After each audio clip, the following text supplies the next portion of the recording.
Surprising nobody, the Harris campaign was giving lots of money to various liberal personalities before their shill interviews. MSNBC is claiming it's unaware that the Harris campaign had gifted, or I shouldn't say gifted, we'll try to be careful, but given $500,000 to an organization run or founded by Al Sharpton ahead of their friendly interview. Apparently, she gave Oprah Winfrey Studios $1 million, and they claimed that was just for production. That's how it works. And then when you pay a company for production, portions of that go to the production company as profit, I'd imagine. Or at any rate, it's paying the salaries. At any rate, it's a conflict of interest to have someone interview and to pay their costs. Can't say that anybody's surprised. Kamala Harris put out a statement recently, and she looks like she aged 10 years overnight. It's kind of wild. So we'll talk about that. Plus, they're explaining all the different reasons why they didn't go on the Joe Rogan podcast. And they have a lot of excuses. Yeah, we didn't have time. We really wanted to do it, but we couldn't. So we'll talk about that. Plus, there's a whole bunch of other stories. Walmart has canceled their DEI in a major, major blow to wokeness. And we had that story about tariffs the other day. Within a couple hours, Trudeau calls Trump to negotiate. And now the Mexican president is saying the caravans will not be reaching the United States. So looks like Donald Trump's not even in office, but already he's doing very well. We're going to get into all that. Before we do, my friends, head over to mypillow.com/Tim. It's the Christmas extravaganza. MyPillow is glad to announce their Christmas extravaganza is finally here.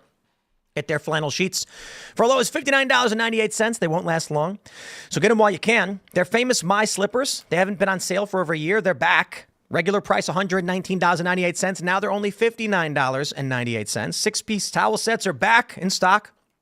Extremely limited quantities, only $28.98 with hundreds of MyPillow products. There's something for everyone on your Christmas list.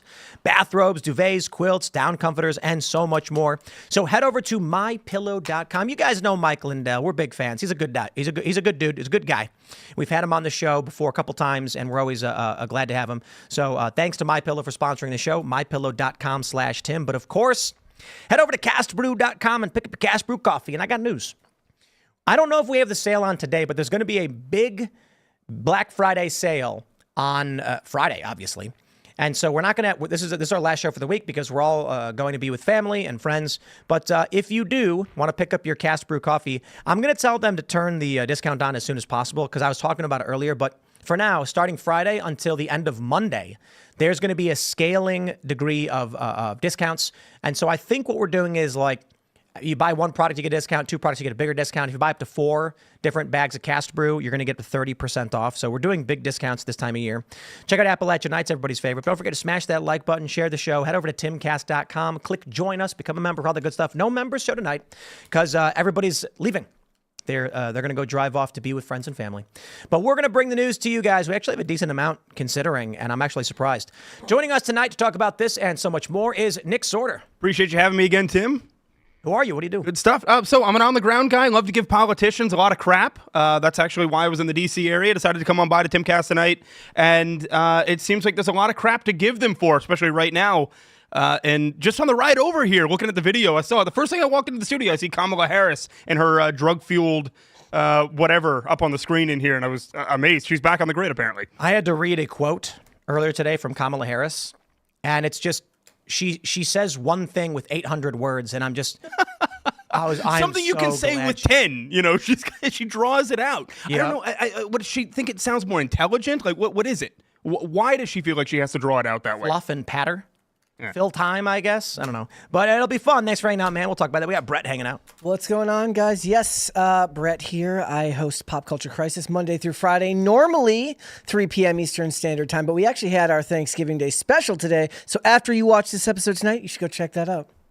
Yes, you should. I am Phil Labonte. I'm the lead singer of the heavy metal band All That Remains. I'm an anti-communist and a counter-revolutionary. Tim? Today, Kellen's pressing the buttons. Oh, there we I'm go. Here. Yeah, I'm in over here in the corner pushing buttons. Let's get started. You're not averse to talking and saying hi? No, I'll talk a little bit. Come on. We got the story from Fox News. MSNBC was unaware the Harris campaign gave $500,000 to Al Sharpton's group ahead of a friendly interview. The Harris campaign gave 2 $250,000 donations to Sharpton's nonprofit. Holy crap.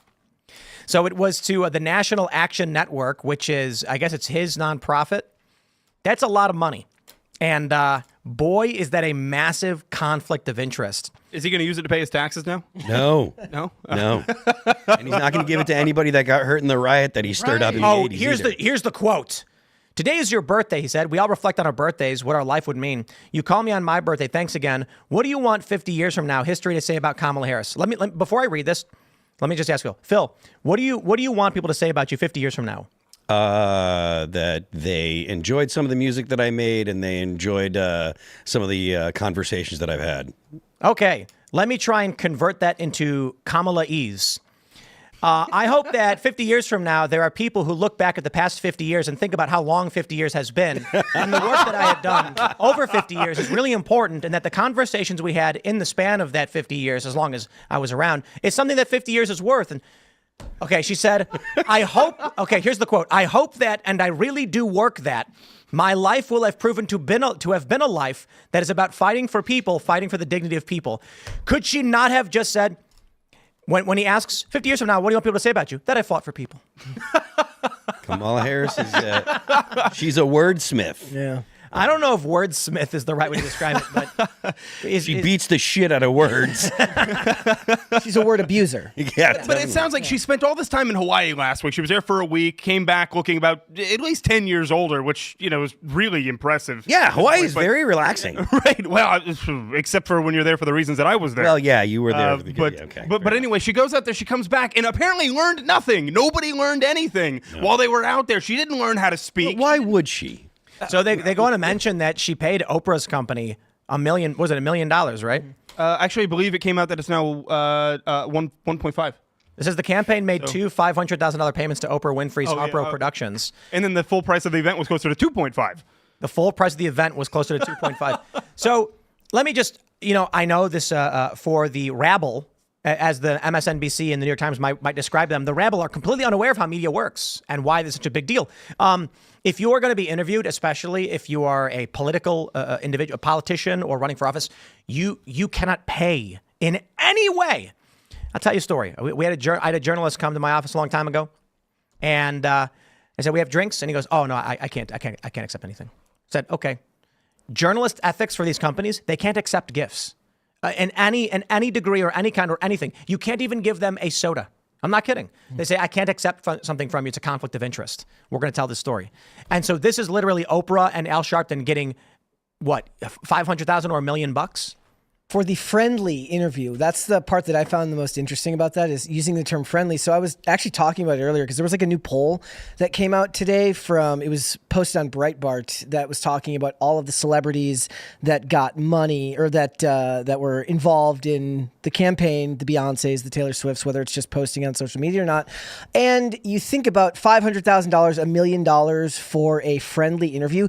But the thing is that's not what people want now. What people want now is a 3-hour raw interview because that takes risk, right? So if she's going to go to Oprah or she's going to go and do an interview with Al Sharpton, what she's paying for is not just production, or we would hope wouldn't be considered just production. It's because they're people that are going to be positive towards your message and what you're talking about, but it costs you nothing to go on Joe Rogan and speak for 3 hours. And Joe Rogan's not using a teleprompter. Trump isn't using a teleprompter. And what people want is the authenticity that comes from that interview. It costs you less, it gains you more ground, but the problem is you actually have to be coherent when you talk. Let me throw another thing about this. They're trying to say that this is just covering production costs, like she was putting on a show or whatever. $2.5 million. Still, I mean, either way, you can't do that. It's a conflict of interest for these media personalities and these news outlets. But another way to look at it is, let's say legitimately that money just goes to cover the costs of that event. Mm-hmm. Let's say Brett runs a media company. He's 8 months into the year and he's got a $1 million profit. And along comes a politician who says, I want to do an interview and a big show. You will have me. Good luck. He says, man, it's going to cost me $1 million to put this show on. That's all my profit for the year. I don't want to do it. Then the politician says, we'll cover the cost. And they go, okay, now we'll do it. Mm-hmm. Basically, what's happening is you are still paying them to do the event. They can just assign the money for that event, which is in excess of the money they already have. So let me put it this way. Brett says, okay, I'll do the show, takes his $1 million profit, invested in the show, and then a month later gets paid out $1 million. That should technically be his profit, but he just assigns that to costs and says, no, it just costs. My money came from something else. You think you could have done that? You watched that interview, I'm assuming, right? Or at least parts of it, because I mean, I don't think I could get through that entire interview either. But $2.5 million. Do you think you could have done that for $2.5 million? How much was Oprah's fee? That's what I'm saying. So you see that interview on the street with her where a TMZ or somebody comes up to her and asks her, hey, did you get paid $1 million? And she says very clearly, I didn't get paid anything. No, because the production company that is a single member LLC that you are the sole member of got paid $2.5 million. So you didn't get paid anything. I want to give a shout out to this super chatter. Jesse Mann says, she talks like she is trying to hit the 5K word minimum on a high school paper. What if like, the Democrats are just like, Kamala, whatever you do, we need at least 1,000 words per speech. And she's like, okay. And she's like counting in her head, like, 1, 2. Just a running total going ting, ting, ting. Take a look at this video. Savannah Hernandez posted this saying, damn, this woman has aged 10 years in like 2 weeks. Seriously. You know, I'm not trying to be a dick, but look at this. I just have to The remind lighting isn't doing her any favors either. Don't you ever let anybody take your power from you. Don't She's slurring. anybody do it. You have the same power I saw someone She's made slurring. that you did before November. She's 5th. drunk. She's got to be drunk. And you have the same Michael Malice laid it all out for you. that you did. Oh, those eyes are And you so have low. the same ability to engage, Oh, dude, she is strong. No and way. inspire. So don't ever let anybody or any circumstance take your power Yeah, from this you. sounds like every old woman that I've just- sat next to at the bar that's Yeah. trying to give me a life lesson. Like, this is exactly what they sound like. Let's just chill real quick. Just very quickly. I am not trying to be mean. Yo, she legit sounds plastered. Yeah. Yes. And this is a The words gift. are soft as she finishes talking. That's hallmark of This this. is a gift. This is a gift for us. This is her apology for wasting our time, and this is a gift. She's like, gonna here, finish with, enjoy the memes that will come from But this. she doesn't have any scriptwriters anymore. She doesn't have anybody doing any production She's work because $20 she's million $20 million in debt. She's gonna finish with like, I got to love push you, back on man. that. I'm okay. You did. I'm gonna have to ask you. You have a credit card? Do I have a credit card? I do, yes. Do you have any money? You have a debt on it? And a debt on it? I do not. So it's all paid off? All paid off. Okay. Do you have a car loan? No. You have a mortgage? No. I know what you're trying to do here. But Yeah. Do you have I rent? don't. You owe anybody money? At the moment, I don't. But I know exactly what you're talking about. debt doesn't but mean you have no How does money. she pay it off? I know it doesn't. It doesn't mean that, but she's got to pay it at some point, right? She owes people $20 million. Where is she going to get that money from? She's going to get it from people that she's emailing now. Unless she still has $30 million in her account. Is that possible? Are those financials available?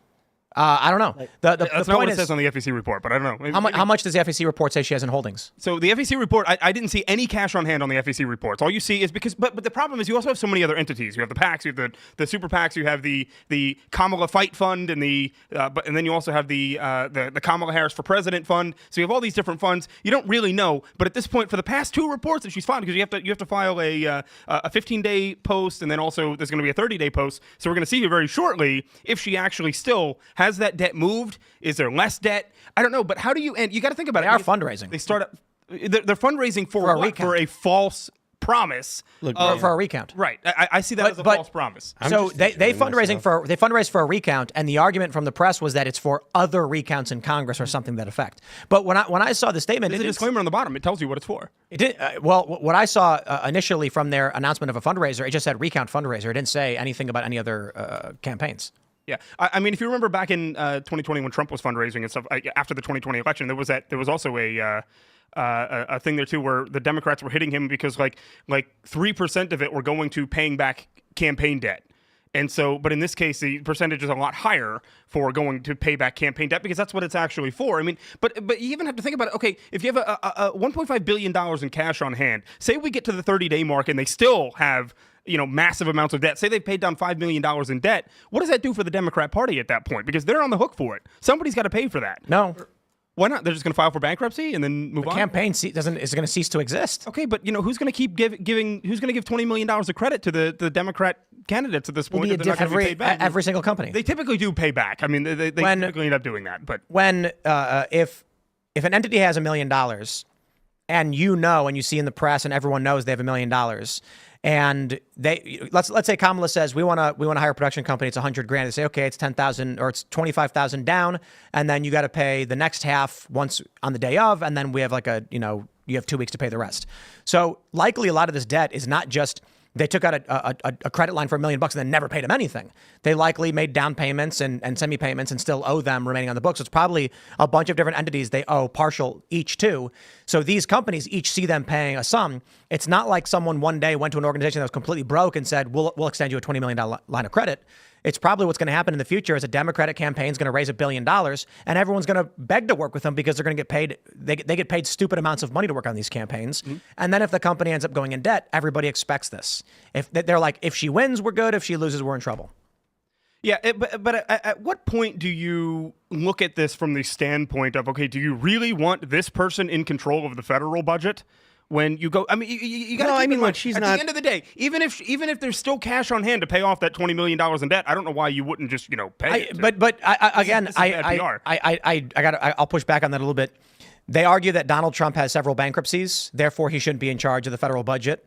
But it's like, look, if the Harris campaign and Democrats did mismanage money, okay, fine. But everyone keeps saying, haha, she's $20 million in debt. And I'm like, Donald Trump, I think, has more debt than she does. I think Donald Trump's debt is substantially higher. He's also got assets to back. So the question is, what are Kamala Harris's campaign's assets? That was, okay. And so, but look at it, $1.5 billion over a 3-month period. She managed to blow through that and still get blown out of the water in the election. That would be my counter argument to that. Clearly, she can't manage money. They have no idea how to use it effectively. If they're going to pay Beyonce $10 million or whatever, millions of dollars to Oprah, and it didn't move the needle. And if it did move the needle, she was down in the 20-point range, and they managed to bring it up a little bit. You can't buy authenticity. You cannot buy authenticity. And the fact that she, I had a point and I lost it. Never. The other thing about it is like for her, the number one way that a politician like her can end up making her money back after an election like this is to go give really, really overpriced speeches, but she can't talk. Nobody wants to hire her for a speech. I mean, maybe if she was charging per word, then it might do really, really well. But otherwise, when you're talking about like the managing money and stuff like that, Congress does the management of the money anyway. So it doesn't really matter if she does. Let's talk about the current state of the Democratic Party. We got the story from the Post-Millennial. DNC union launches GoFundMe after staff cut without severance. Last week, 2/3 of the DNC staff was laid off with little notice and no severance, the GoFundMe page states. Hold on. I got questions about this. This is a team fundraiser, Jill Brownfield and 10 others organizing this, saying, as such, we are creating a relief fund which will directly aid staff members, including single parents. This is a fundraiser with 17,891. I have to imagine that this is verified by GoFundMe because they're not going to allow someone to fraudulently raise money. But let's just understand what this means. If it is true that the DNC laid off 2/3 of its staff, the implications for the midterms and for 2028 is massive. So do you still believe they have cash on hand? The DNC is different from the Harris campaign. No, I understand that at this point. So this is the DNC union, though. This is the staff union that has to raise the money for it. And these staffers... But the point is this. The DNC laid off 2/3 of their staff. That were promised that they would have work until the end of the year. Wow, really? Yes. So the DNC actually nuked this 66% of the staff. Yes, I think that it got to the point where, and it was the same for the Harris campaign. They were also, win or lose, they were promised they would be paid until the end of the year. That's how I've worked in politics for several years now. I sort of understand how this works at this point. You even do that in state politics. Even if you have a losing campaign, the idea is you still pay those people instead. You can't cut them off at the last second and expect them to survive. I mean, these are just low-level staffers. I don't care. No, I don't at care all. either. No. I mean, these people, these people are either completely delusional or they're liars. Mm-hmm. So I have no sympathy whatsoever, and I wouldn't give them a penny if they begged. They got scammed, though. I think it's. I don't care. I don't care. You don't get to join a group of bank robbers and go, oh no, they tricked me. Right. I agree. Come on, these people they've been supporting this corrupt machine and propping up a candidate, Kamala Harris, who didn't get elected, who was put in place. They lied about it every step of the way. They covered up that Joe Biden's brain was fried. These people deserve nothing. Absolutely. And I am glad they got laid off. But my point is, holy crap, the DNC just nuked 2/3 of their staff. Is that normal? I have never heard of it. Not even, it didn't happen in 2020 after, the Democrats are done. Joe Biden was, right. The Democrats have really done a lot of damage to their brand overall. Look, they'll sit there and they say democracy, but they snow jobbed Bernie for Hillary.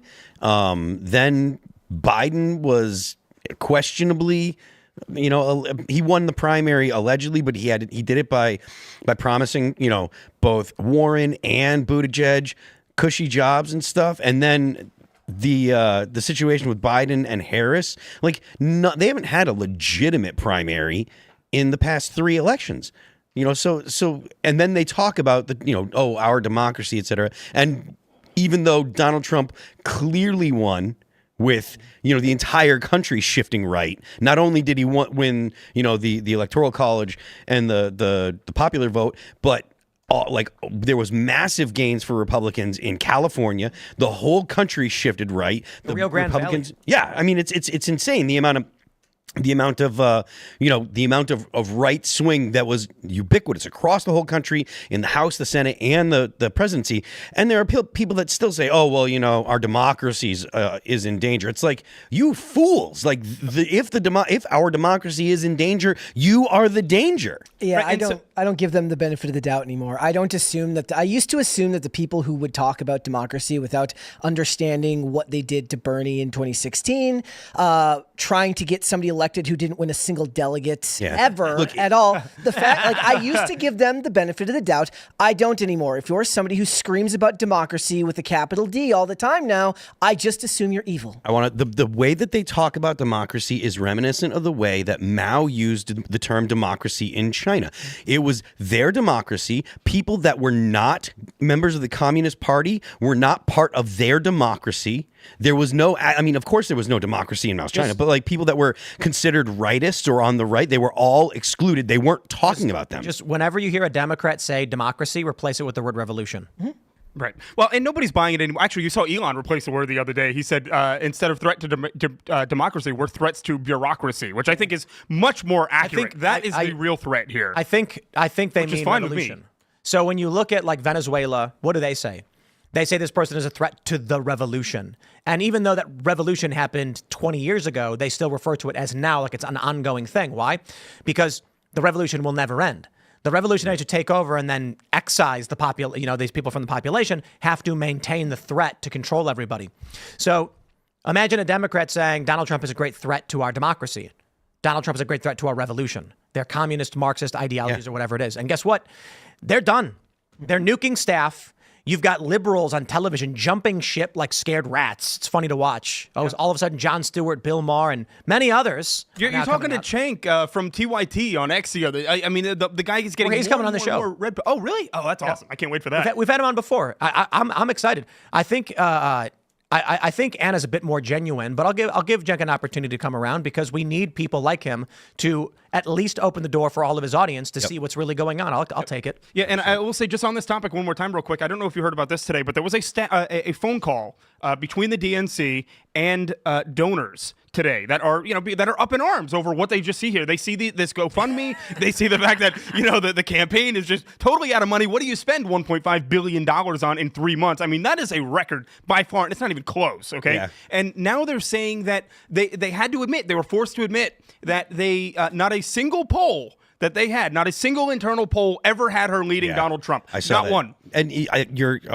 just saw that myself. You're 100% right. And also, the Democrats are the ones that are going to constantly scream about money in politics. Donald Trump won on something like a third of the money that the Harris campaign had, or that Harris, at least I think it was $600 million. I think it was total. So 2/3 in 2 years. Yeah, in 2 years. And the Harris campaign had $1 billion. Never mind the PACs. Never mind all of the other stuff, because she was the only candidate that could take the money that was given to the Biden campaign and actually continue when he stepped down, or whatever you want to call it. But the Democrats would still swear up and down that money in politics is a bad thing. Barack Obama spent $1 billion. Hillary Clinton spent $1 billion. And Kamala Harris in 3 months or whatever spent $1 billion. And still, Donald Trump beat 2 of them. Right. You know what this is with Democrats right now? It's like a bunch of high school kids, and they're sitting in the room, and they're not cool. They're losers. And they don't know what's popular, and so they're just going like, "Oh, I love that new band," and then the cool kids are like, "That band sucks." Like, yeah, it sucks. I've always hated that band. So when you look at how these media personalities are now reacting, all of a sudden they're waking up to what's going on. It's because they saw the popular vote count. Yep. I will add to this. Did you guys know that Hillary Clinton never won the popular vote? Oh, really? Well, the Democrats are arguing Trump didn't win the popular vote because he's dipped below 50%. And I'm like, that's funny. Hillary Clinton had 48.2. So Hillary Clinton, they claimed on the popular vote by 3 million for nearly 10 years. And now they're claiming Trump didn't because he's slightly below 50%. He's actually at 50%. But hate to break it to you, he won the popular vote. Yeah, that's just. I was talking to a friend of mine. That's just semantic cope. Yeah, I Open mean, seed. at this point, at what point do we stop? At what point are we like, okay, you know what? These are the results. We're not going to keep counting. You look at California, still to this day. How many weeks after the election, still counting ballots in California? That's They count ridiculous. They count faster in India. Yeah, that's totally and they've got ridiculous. 1 billion people there. It's wild. And in China, China, yeah. they count much faster. Yeah, they do. And another thing is like the She is just like, I counted it. That's for me. It was 99% for some reason. The state of Florida made massive changes after 2000 when there was the whole hanging chads, etc. And since then they have had no issues with counting their ballots. They finished counting the ballots 2 hours and 45 minutes after the polls closed in Florida. And they've offered help to any state that wants. Any state, they're like, we will show you, come take a look at how we do our stuff. You're more than welcome. You don't have to do the exact same thing. You know, the things are going to be different from state to state, and maybe there's conditions that are different in your state than ours, but we'll come and help you out. And no one's taking them up on their offer, particularly the states like California that are still counting ballots. And the reason is because they don't want to actually count ballots quickly and accurately. They want that fuzziness. They want that squishiness because then they can cheat. How many? I pulled up. I pulled up India's election system, and it's like date of counting votes, 4th of June. They get 1 day for 984 million votes. Yeah. But you see, I'm gonna keep fact checking this because I'm sure someone's gonna be like, no, Tim, you don't understand. It's like, okay, fine, let me read about it. But there's that one race in California right now where all of a sudden the seat is looking like it's going to flip. Now, all of a sudden, thousands of votes difference, this congressional seat in California, and they keep counting the votes, and they're counting like a total of like 180 a day. And I'm like, what are you doing all day? They're busy. You can only count 180 ballots a day. Somebody in the chat needs to do the math for me here. India counts all of its votes, which is 968 million eligible voters. So let's see, they say 642 million voters participated. It took them 1 day. 1 day. Yeah. All right. So congratulations, America. We have fallen behind India. It is a choice. It is not something that's impossible to do. It is a policy choice by Democrat states, because you don't see this kind of stuff happening in red states. But it's an actual policy choice. They say that, we have to do it. We have to take this long to count. We can only count 120 ballots a day because democracy. And it's like, and so somebody like Ron DeSantis, he's like, okay, we're an open book down here. Come and audit the elections in Florida. We do it in 1 day and we get it right. You guys have no complaints down here. Exactly. You know, come and look at it. Exactly. Why can't you replicate our system? Guys, Because it's a choice. Because they don't want to be accurate and quick. They don't want to be efficient. They like the squishiness. That's the only option. Also, they know that most of the eyes are off of it after the main election, right? So after the presidential election, it gives them time for leeway for congressional seats, for the Senate, all of those things that are just as important. If we're coming right down to it, who controls the House, who controls the Senate, that's very important. That's but why, with half of the scrutiny that goes on during the presidential election. Absolutely. And that's why these soon-to-be prisoners up there in Bucks County, Pennsylvania, thought they could get away with it by trying to flip that Senate seat back Democrat from Bob Casey. And hell, I mean, they were egregious about it. I'm sure you guys talked about it on the show. They were openly saying that they were going to violate the law. You see, she walked that back though. She got scared. Of course she did. Because go on camera and admit to violating election laws. No, and I don't know if you saw that the Federal hearing. election laws. Yeah, the hearing that Scott Presler went and spoke about. He spoke at that hearing afterward and said, "I'm going to take your seat from you. I'm going to move here, and I'm going to run for your seat." I saw the Scott tweeted out the CNN story they did about him. Oh yeah, they tried to get him on there. They called him controversial. I'm like, what? Well, he's got long hair. The least controversial dude in politics. Well, he just got appointed to the White House press correspondent for CNN, though, didn't he? That's what he's doing, but whatever. Well, let's talk about CNN. We got this. Let's jump to the story. We have a funny post here from Julio Rosas. Scott Jennings pointing out X is more ideologically balanced. Get this. So we in this clip from CNN, the far left brain boiled liberal mindset cannot handle the fact that X, under Elon Musk's ownership, is the most balanced politically for social media. And the source is actually CNN. Check this out. Let me play this clip for you first. I heard what you're saying about X. I saw a survey this week. It's now the most ideologically balanced user platform. Scott, of any platform. stop. It's too early. I just sat down. I've only been here for 2 minutes. I cannot stand these deluded, deranged people are absolutely. It's like, stop talking. Dude, let him finish his point. He is correct. You cannot listen, say that. listen. So that's the case. Who's the source? What I find, we reported it on this network. It's not accurate, and you know it. You know what? So CNN isn't accurate. I'm going to give her that one. CNN is not accurate. Here you go. Twitter/X is because he wanted to make it his own platform, remake it in his own image. And I think this really gets at it. Look at this. The party ID among those who regularly use X/Twitter for news. Back in 2022, 65% of those who regularly use Twitter/X for news were Democrats. Just 31% were Republicans. Look at where we are today. Just a completely different picture. Now it's basically split between Democrats at 48%, Republicans at 47%. And what I should note, Mr. Berman, is this new overall makeup matches the overall electorate far better. I just want to say two things. First, bravo to Elon Musk because he did what he set out to do. And I want to ask all of you that with this Thanksgiving coming up in just a few days, when this clip pops up on your YouTube, share it and play it with your liberal aunt, uncle, or family members and tell them with dispassionately and calmly and with familial love, just say, listen, family, brother, uncle, father, whatever, you know I love you. I need you to just watch this because there's a couple things to consider. In the first clip, they say, that's not true. X is not politically balanced. Scott Jennings says it's been reported on this network to say that's not true. So you can conclude one of two things. Either Elon Musk actually did bring about balance to X politically, or CNN is wrong. Actually, any conclusion you come to is CNN is wrong because they can't both be right. Right. Well, apparently, I mean, what this proves to me is that even CNN doesn't watch CNN. Yeah. So looking at those numbers is very, very easy to see. Look, 47% up from 31%, which means that some people were unbanned and everyone from the Dem Party just went over to Blue Sky.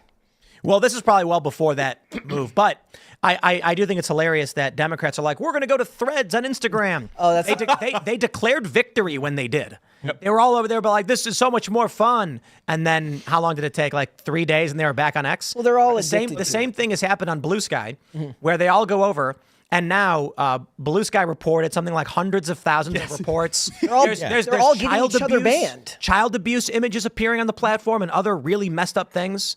So suspicious. Good job, Jack Dorsey. And so Blue Sky, they reported the other day and said, guys, I know we're not doing a very good job with getting back to reports because, you know, in the past 24 hours, we've had 40,000 reports. And to put that in perspective, we've only had 300,000 in the past year. And so the Democrats, the left, has already gone over there. And obviously it's an echo chamber. Nobody on the right is over on Blue Sky.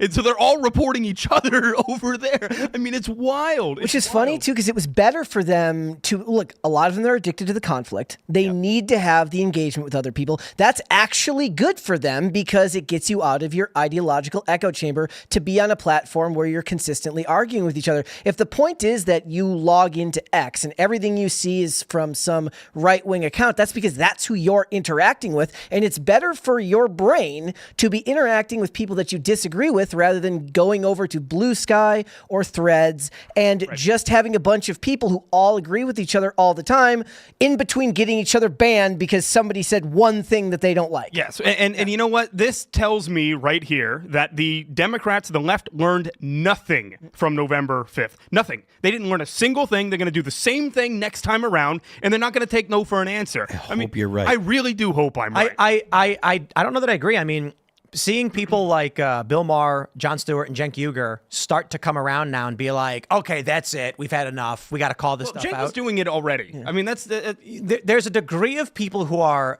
so I'll put it this way. Based on the time at which a person left the left, you can gauge their initiation, how long have they been active in politics, and their moral courage. Mm-hmm. So some people I'll give a pass to. And by all means, a lot of people have called out Joe Rogan for waiting till the last minute. There's a viral video that Kyle Kalinske shared where Joe's saying a bunch of progressive things. He's for universal basic income. I think Joe was way on the left, and people don't understand how much he's moved over. He was a Bernie bro.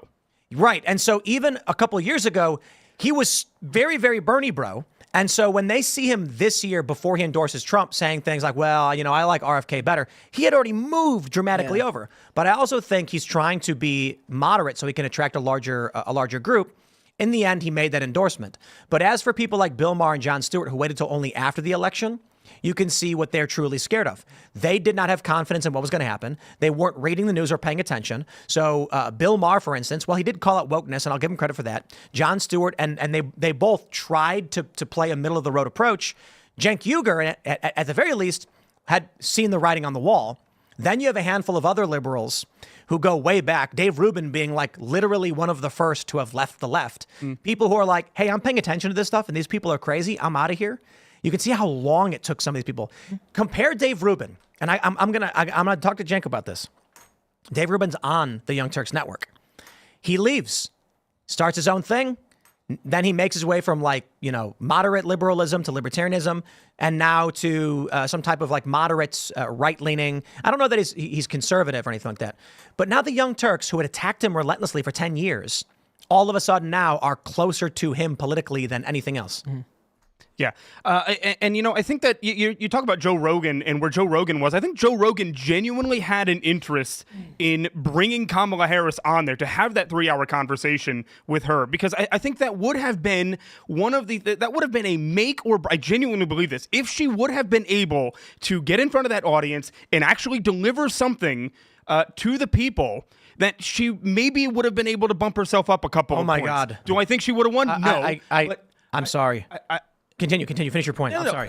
Well, I don't think she would have been able to do it. But what I think was going through Rogan's head was that would have been appealing to her people. Her people would have told her, if they truly believed that she could connect with the American people, they would have put her on Joe Rogan. Why not? I gotta read. I saw this super chat and I fact checked it. Lord help us. Do you know what a post is called on Blue Sky? Oh yeah. Bleat? Yeah, it's Is it a bad. bleat? No. A skeet? Yeah. It's a skeet. Skeet. I can't believe I can't believe it. I actually, Who came up with that? considering the amount of child abuse on that platform, I'm not surprised. I saw that and I was like, that's a joke. I looked it up and oh my God. These people are nuts. They are nuts. Well, I tried to go on there to see how quickly I could get banned, and somebody had already taken my username, so I didn't bother. That's another thing. That's what the left has been doing. They've been basically making sure Blue Sky fails. But it's true. Yeah. They're going in and they're taking as many names as possible to stop anyone from being able to get on the platform. Legit. So while you've got these personalities being like, let's go to Blue Sky, activists are going on there and taking up as many names as they can to restrict the ideas of people who aren't communists, I guess. Right. They don't want Cenk Uygur on that platform. Yeah. Do they not? Is he not using it? I don't know if he is. I'm saying they don't want him there. What about Mark Cuban? Didn't he go there for 25 minutes? How did that work out? He bent the knee and want kissed the anyone pinky on ring. there. Bent the knee. What do you think happened with Mark Cuban? So these people are moral cowards. You don't think he's compromised? I don't know. I mean, you've got Diddy list, you got Epstein list, but I think mostly just moral cowards. You've got what happened to Jon Stewart? Jon Stewart's out of the game for a long time. He comes back during COVID, goes on Colbert and says, isn't it weird to anybody that the Wuhan coronavirus laboratory had a coronavirus emerge a block away? And no one's asking that question. And Colbert's like, no, it's completely normal. What are you talking about? And what happens is Jon Stewart thought he could come back after all these years without paying attention to what was going on politically. And he didn't realize the left had become a cult. So where it used to be that you could insult and you could be edgy and George Carlin was making racial jokes and using slurs, Jon Stewart leaves the game before the wokeness goes mainstream, jumps back into the fray, and immediately falls in line. On his Apple show talking about white privilege and other garbage, he learned quick he better drop to his knees and kiss the pinky ring. Mark Cuban, very much the same. Mark Cuban's probably thinking, look, I stand to lose $437 million in contracts if I speak my mind. I better just say what they want me to say. Who cares? This is the way things are going. I see Kyle Kalinske, right? I'll give him credit partly for his courage to defy the trends, but also in his fear of bucking what he committed to for so long. Kyle Kalinske used to be a normal guy. And I actually gave him respect. Back in the day during the Gamergate and the culture war stuff, he actually spoke nicely of Carl Benjamin. Sargon of Akkad. People were calling Carl fascist and white supremacist. It's like, no, come on. Like, you can criticize him for a lot of things, but he's not those things. And I was like, I like this Kyle Kalinske guy. I like his content. He's calm. He's rational. I don't agree with everything he's saying. Now he's just lost his mind. I thought he was friends with Joe Rogan. Now he's attacking Joe Rogan. Mm-hmm. It's because these people saw, you know what it is? They're smart people. They're watching the wave of the cult take over. And they think to themselves, I can stand up and fight back, or I can just lower my head and move with the crowd. I'm going to do that one because they genuinely thought that was the right side of history. That not that it was correct, but that wokeness was going to win, and they didn't want to be booted out. So it kind of reinforces the fact that Mark Cuban is the stupidest billionaire on the face of the earth. He's not stupid. He's a coward. There's a difference. When he saw wokeness, he said, I am going to march in lockstep with these people so I don't lose access to money. But he was wrong. What ended up happening is, despite all of the media attempts, despite all of the censorship, Donald Trump's right-wing populist message, and not just his message, but the people around him, succeeded, won the popular vote, won the election, and it was a matter of days when these moral cowards dropped to their knees and said, I have always criticized the Democrats, please. Because this is the thing. Democrats fear the most is being on the wrong side of history. That's why right now they're saying Trump didn't win the popular vote. He's at 49.9%. They're saying, nope, popular vote is 50 plus. Which is just not to true. say they're afraid of not being in the majority. Exactly. That's why Kyle Kalinske is having a mental breakdown right now on X, and has been, because he spent so much energy into this idea of progressivism and liberalism that he thought was the mainstream, that he thought was the majority. And then after the election, it turned out he's in the minority. He's having a mental breakdown. Many of them are. Mark Cuban is. Yeah, Mark Cuban, I think, definitely is. But, did it not look to you like Mark Cuban was being almost held, and I mean, not literally, but it looked like he was being held hostage in some of these things, some of these interviews, forcing him to go on TV and say these things, which there's no way he believed some of the things that he was saying on TV, using these talking points. I mean, could it have been, was he in a pissing contest with Elon Musk at that point, trying to be, because you got to think about it. Mark Cuban, I grew up watching Mark Cuban on Shark Tank. He was one of my idols growing up, and look at where he's at now. Is he desperately trying to crawl his way back up the ladder? I don't mean this to sound disrespectful, but is it kind of embarrassing to say that? Yeah, I looked up to Mark Cuban. Now look at him. I feel like I was like, did I get duped or did he go off the deep end? I don't know which one it was. Well, Nick, remember, he owns the Dallas Mavericks, and the NBA. You know who he sold it to? The NBA is all pro-China. They don't let people say a lot of things. Yep. So, like, this is not completely out of character for Mark Cuban. Yep. It makes sense to me. Oh, so he's taking the LeBron James route of politics. Exactly. That would make total sense. But what's funny is, and I'll say this one last thing and I'll let you move on, but he sold the Dallas Mavericks to Miriam Adelson, I believe, which was one of Trump's top donors. Wow. And then immediately after said that Trump has no strong, intelligent women around him, even though he just, sold his team to one of his top people. Let's jump to this story from the New York Times. Big news. Walmart, once eager to promote diversity, pulls back amid conservative pressure. Cry more, New York Times. Right now, there's a bunch of flannel-wearing glasses guys with goatees in the Times Square, just outside of it, going to the Times building, and they're all crying at their desks, all shaking each other fervently, saying, "We are the majority. We're still normal. It's conservatives that are doing all this." When the largest retailer says, "We don't want to do any of this weird stuff. We're getting away from it." The New York Times has to frame it as though, okay, I'm sorry, it wasn't guys. It's a bunch of women being like, we aren't wrong. We aren't wrong. So that's it. It's good. Keep it that way. So here's the funny thing. They're saying amid conservative pressure. You know what the funny thing is? Walmart is claiming they plan to pull back on DEI well before Robbie Starbuck reached out to them. The New York Times is coping. They're seething. Crime. Yeah.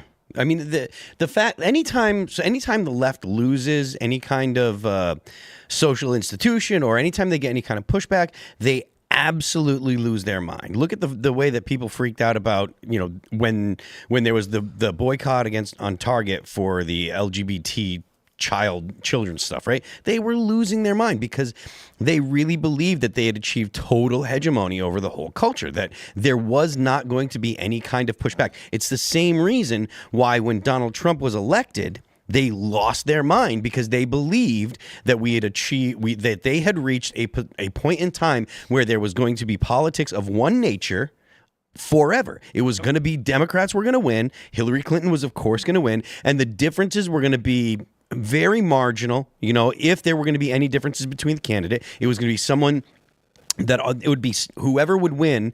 It would be someone that approved of their essentially their program, and that was the way it's going to be because they believed that there was kind of an end to history that we had achieved. And obviously that's not the case, but they always lose their mind when anything is rolled back. And it's partially because a lot of people on the left have replaced traditional religions with a leftist religion. Yeah, and so let me be clear at how big this is. First off, for Robbie Starbuck, because if New York Times reluctantly mentioned Robbie Starbuck, they don't want to give Robbie Starbuck any credit. So that tells you how damn good of a job Robbie did. So shout out to Robbie on that. But Walmart is not just the largest retailer; they are the largest private employer in the United States with over 2 million employees. This was the big dog to go get. And we did it. This is a shifting point that we're at right now. And I guarantee that Walmart is not going to start firing all their women and people of color. I guarantee that is not going to happen. The DEI employees and stuff will they will quietly be ushered out or whatever. They're going to go back to performance-based metrics or merit-based, huh? Exactly. And it's not going to be some kind of, they're not going to bring in all the good old boys that are just going to get rid of all the women and get rid of all the people of color and stuff. That's not what it's about. That's not what it's ever been about before DEI came about. Completely agree, but that is the narrative that the left wants to sell. Mm-hmm.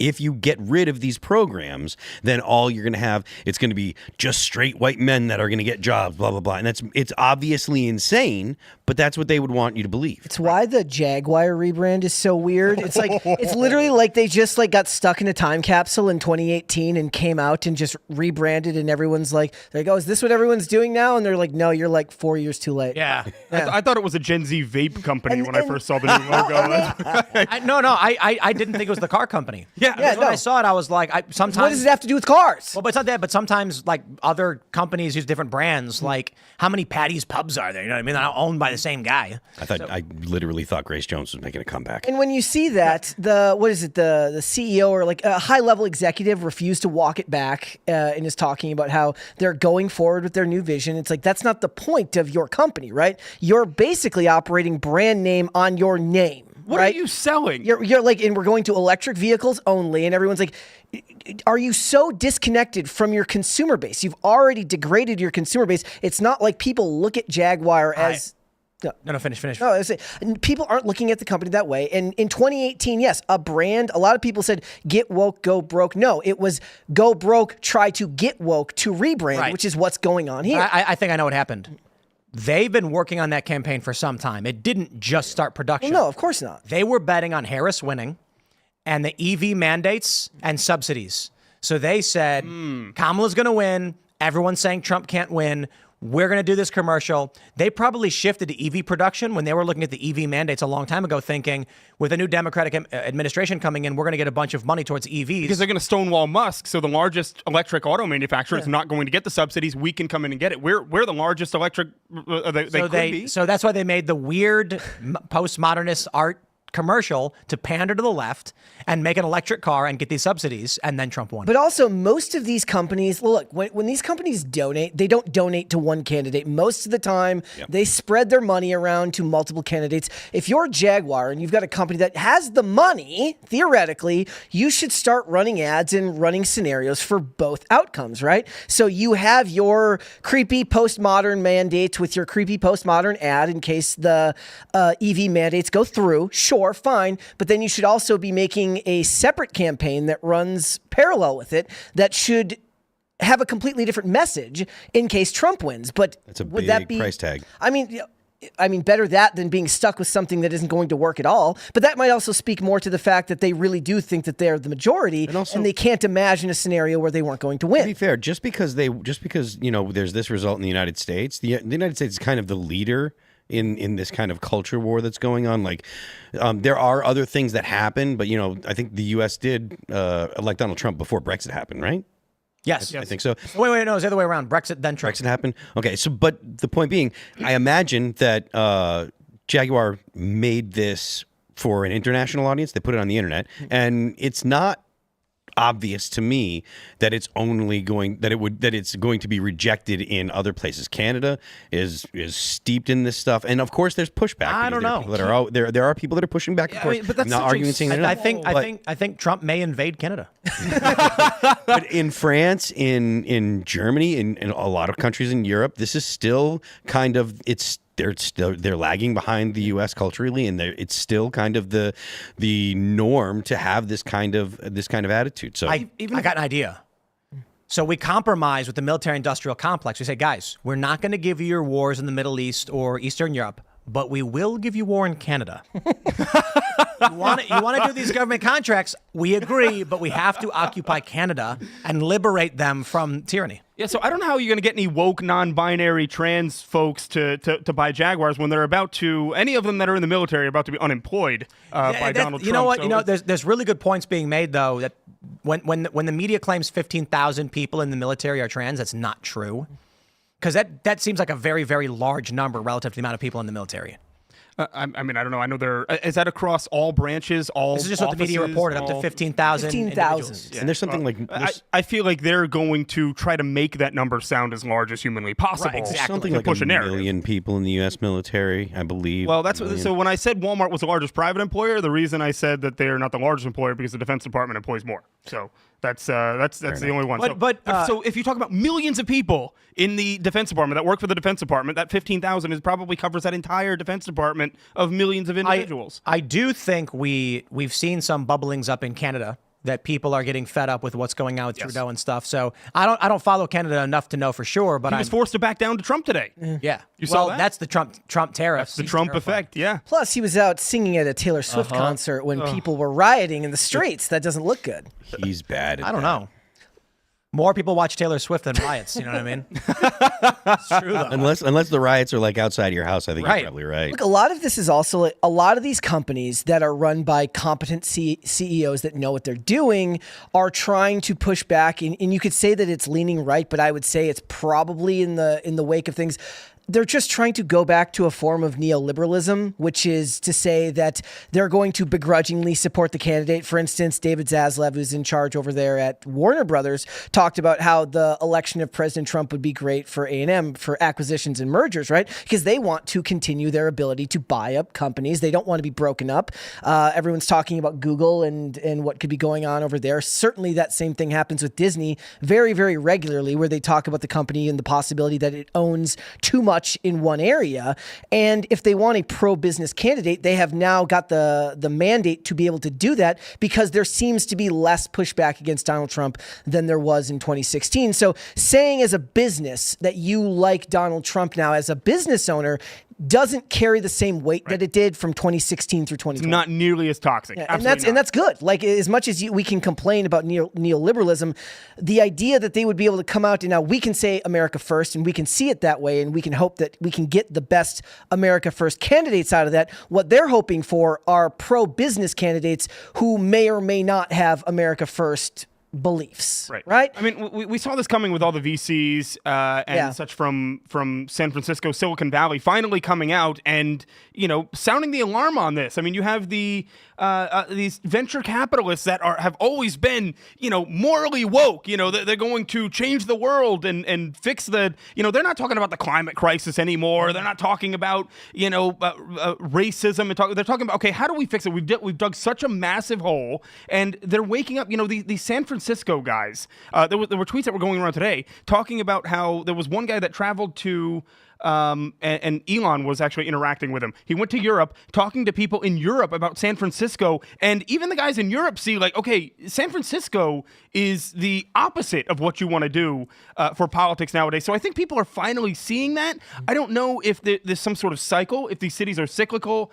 Is New York improving? Is Eric Adams going to turn it around now that Trump's been elected? Maybe he'll get a pardon. I don't know. I mean, getting a business class upgrade on a Turkish Airlines flight doesn't exactly sound like the bane of corruption to me. A lot of them are still virtue signaling about deportations and sanctuary cities, which... Well, New York is talking about closing down their migrant camps now because Trump has been elected. And Kathy Hochul is talking to Trump. I mean, the Democrats are blocking their own party out. The high-ranking ones know what they need to do. So let's You want to get one No, more? and isn't that kind of the point that the Uniparty will attempt to reassert itself if the idea here is that they're going to push themselves back to the middle, right? And you're going to get them talking about closing the migrant camps and all this stuff. They want to reassert Uniparty control by pretending to acquiesce to these things right now until Trump's out of office. That's why we don't get complacent. Yeah. Let's jump to this story. We got this tweet from Libs of TikTok. Breaking news, Frederick, Maryland Mayor Michael O'Connor announces he's creating a fund using tax dollars to help illegal immigrants pay legal fees to fight deportations once Trump takes office. Let's play it. In many regards, this election cycle did not go as I had hoped. In response to Trump's national immigration policies, Frederick Mayor Michael O'Connor pledging to carve out space in his local budget for a legal advocacy fund, which would use tax dollars to pay undocumented immigrants' attorneys' fees as they fight deportation. Ensuring they have the legal support they need to stand strong and remain in this community they have chosen to call home. O'Connor explaining his intention is to allocate the money to organizations already providing similar legal services, helping them expand the number of people they're able to support, although he's still determining the exact dollar amount to set aside. Some residents we spoke with supportive of the end goal. I believe a lot of non-immigrant people also contribute to the country as well. But all of them against their tax dollars footing the bill. I'm torn. I don't like the idea. I'd rather our taxpayer money go towards American citizens. You know, you break the law, it's just what happens. Nobody helped me pay for my attorney fees when I break the law. So why should we be paying for theirs out of taxpayer money? But this comes at a cost. And this could be a very large cost for Frederick. And quite frankly, Frederick can't afford it. So, Frederick is one of the major metros around where we are. We go there all the time. Frederick, Maryland, huh? Frederick, Maryland, that's right. And they fly a Progress Pride flag. They do over City Hall, right? I think so. I think Pretty so. sure. Frederick has gotten crazy since, because I grew up in Maryland and I would always go there. It's not the same Frederick. So I haven't been in New York. We went to New York a couple years ago, and we did the Times Square thing. I got to tell you, Frederick is fried. It is a bad place. And I feel bad because there's good businesses, and we go there, and there's some good restaurants. But this place is, you know what? I take that back. I hold all of the people of Frederick to a degree responsible for sitting back and letting this governance take over in this city. Because it is gone overboard to the point where after this election, the mayor is saying we're going to take tax dollars to pay for non-citizens' legal defense so they can stay here and consume more from the tax base. Is insane. What would make this guy double down? I mean, you look at everybody. Look at all the pushback. I mean, there was a mandate given this election here. Why is this guy double? I understand that Maryland is 65% Democrat. It's very heavily. Western Maryland wants to secede and join West Virginia. Okay, I'm because of the DC area. For that. It's definitely for the DC area. And but looking at this, I don't know if you saw Tom Homan talking on was it Fox earlier today? Oh, that was great. Yeah, he's the Denver mayor says that he's willing to go to the jail. Well, we agree. Yeah. I'll put him there. Yeah, he said try it. Try it. Go for it. That's exactly what the federal government should do. Mm-hmm. They should withhold federal funding. They do it so that way they get so age like alcohol sales and for speed limits on the roads, speed limits and other stuff like that. So it's completely normal. It's not outside of it's not like this is it's tied into highway funding and stuff, right? Yeah. So it wouldn't be unprecedented to say, look, you're not complying with federal law, so we're going to withhold federal funds. And if there are any people, whether they be in government or whether they be just protesters, that are going to interfere with ICE or whatever carrying out their job, arrest them too. Right. Put them in jail. This is one of the things that they struggle with. Look, Trump really doesn't like... In 2020, when the riots were going on, he offered a lot of support to a lot of these cities, and they said no. And he refused to just send in the National Guard because he doesn't want to be called the fascist that they're going to call him anyway. Right? It doesn't matter. So at a certain point, a lot of people have discussions about not actually acting in the best interest of your voters because you keep trying to win this phantom vote from people that are never going to support you. They're going to call you a fascist no matter what. They're going to call you a Nazi no matter what. At a certain point, you're going to have to act in a way that's going to get you called that. You're going to be called that anyways. Mm-hmm. This might be one of those situations where they have to consider it. And I think Trump learned this time around. I truly do. Yeah. With what I've seen, everything that I've heard from him, the people that I've talked to, the people surrounding him, and just off the record conversations. I truly believe he learned from 2020 what happened in 2020 because he wants to see the good in people. I genuinely believe that he wants to look at these mayors and these governors and think that they are doing right by their people, but they are not. They are not. They are doing right for themselves, and that's it. These are sleaze bags. He doesn't give a crap about anybody in his community. He wants people to like him, I think, is the thing about Donald Trump. He's always been liked. He's always been the most popular guy. No one's really ever, the people that dislike him were always like in a business sense, and it was always like, because he was a hard-nosed businessman. And look, I've said this before, but I really, really wish and I hope that Donald Trump can be the Donald Trump that the left is afraid of. I want to see Donald Trump be the Donald Trump that the left has been saying, oh, he's this, he's that. Because if he's 1/10 of what they say, he will actually get some really good policies done. And he'll ignore the people that are going to call him all the names that they're going to call him because they're going to call him the names regardless. It doesn't matter what he does. He could be as soft as a bunny when it comes to policy, but because he speaks in a way that they dislike and because he's not one of the preferred candidates, he's going to be treated and called all the worst names. We've seen that clearly for the entire 8 years that Donald Trump has been involved in politics, maybe longer. But still, there's no reason to hold back and say, well, I have to worry about being reelected or I have to worry about this or worry about that. No, go in and get the job done that you were elected to get done. The American people want it. 70% of Americans say that they're okay with deportation. So start with the worst criminals and work your way through. Yeah, absolutely. And I mean, it's not going to be the most, this is going to be a little bit of a controversial opinion, but, I know Rand Paul said something the other day about not using the military for mass deportations. I love Rand Paul. I've known him for years. I'm from Kentucky originally, so I worked in politics, in state politics.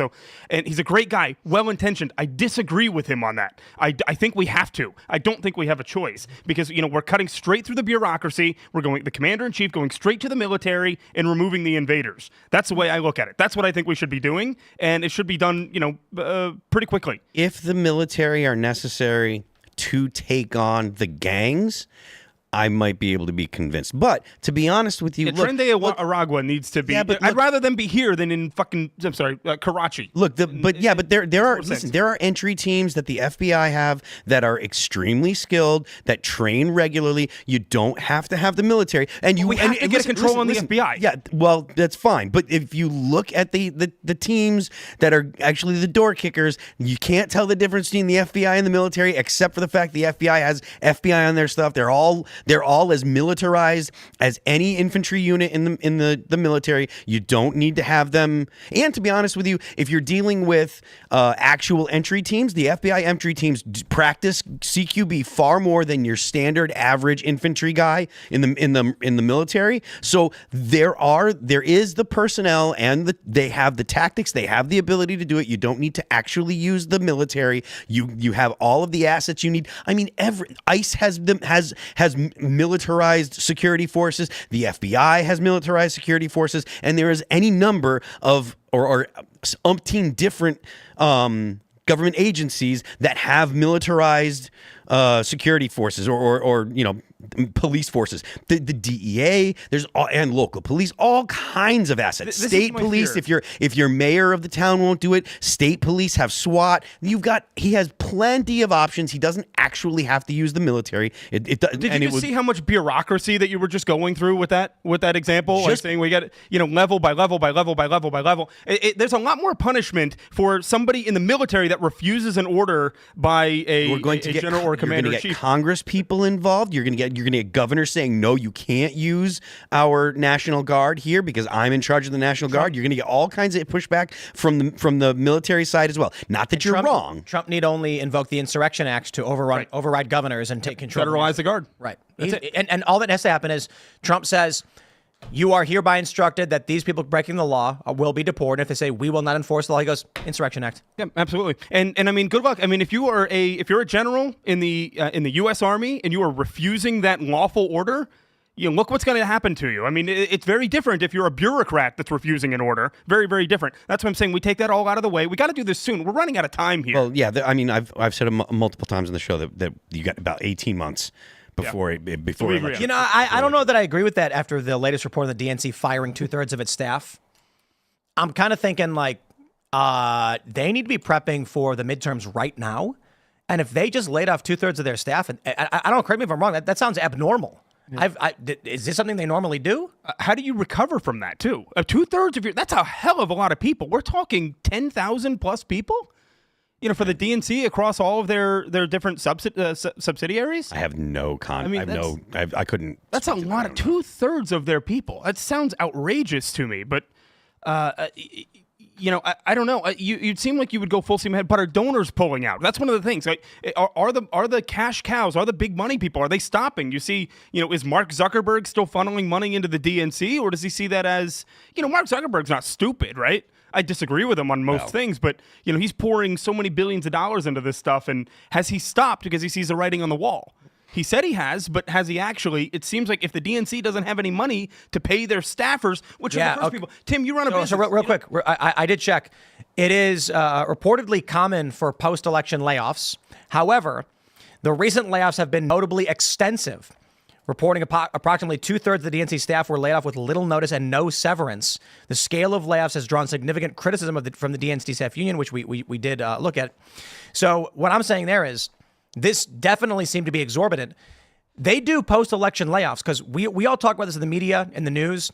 After elections, viewership declines. People are less interested. They're fatigued. But you need to start your preparations for the midterms right now. Yeah. They need to know who they're going to be running because they need to line up not only the candidates, they need to make sure that they're ready to go. They need to find donations. They need to figure out which PACs are going to be behind which candidates. They need to start mapping out all the districts they need to go after. They got to start mapping out where Republicans won by thin margins and they can try and recover those districts. But they just laid off 2/3 of their staff. How do you do it? That's why I'm like, at first we were like, Trump's got 18 months because once you get the squishy Republicans into election season, they're going to cower. Now, I don't know that I agree with that at a certain point. So initially we all agreed on that. Then I said, yeah, but you know what? With a popular mandate, we're going to tell these squishy Republicans, you got two choices. You back Trump's agenda or you resign. Because if you think you're going to play a middle of the road and pander to Democrats, then the Trump supporters will make sure you lose. Right. So you either go for Trump or just resign now. And if that means a Democrat wins, ain't nobody going to tolerate weak Republicans. But now that we're hearing the DNC's basically just collapsed, how are they going to do any kind of preparation for a midterm? Well, you got to think about that. How do you get people to donate to you when all the headlines, even from the legacy media, are, the Democrat Party is in free fall and they're laying everybody off and, there's no plan for the midterm. How do you raise money with that sort of message? What are you sending out? I mean, besides Kamala's emails for her recount stuff. With donors already being pissed. Yeah, so because they were lied to. They were defrauded. I would argue that they were defrauded. So there's a story from the Hill. We won't dive too much in, but just Harris and Waltz are supposed to address top donors. This is a new article? No, this is from the 21st. Oh my God! Yes, on the 21st.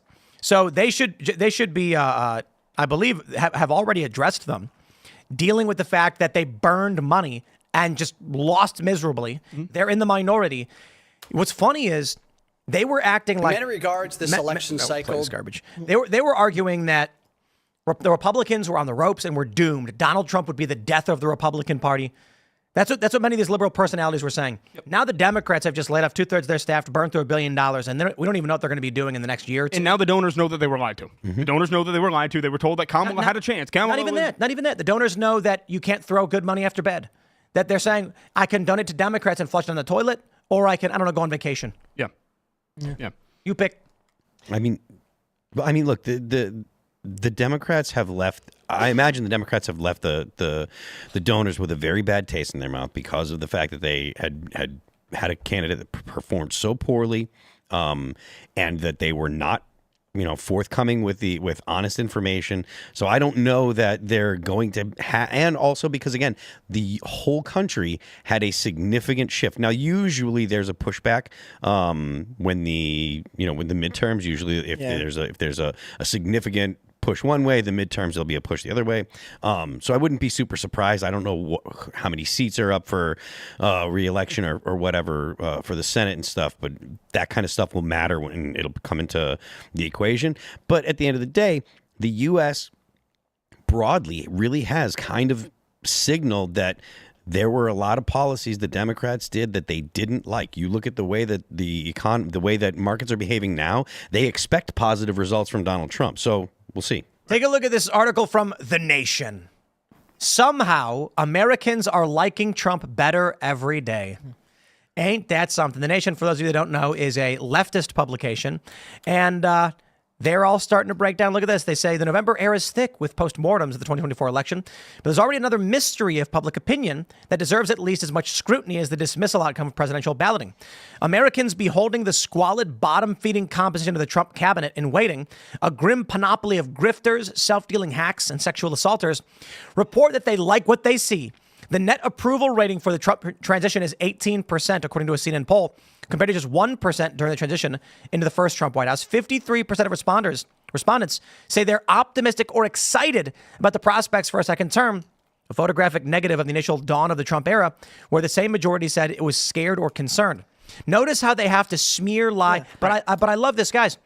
They're basically saying they're awful, they're evil, they're grifters, and majority of Americans like them and are very excited. The lack of self-reflection in the language there, their inability to just leave out the personal smears is exactly why they lost and exactly why it will prove that without major restructuring, they will learn nothing from this. And I mean, they're doing the same thing that they did before. I mean, these people, whoever wrote this article, and it probably is pretty representative of the left if you read anything on Blue Sky, which I don't. I just see screenshots on Twitter.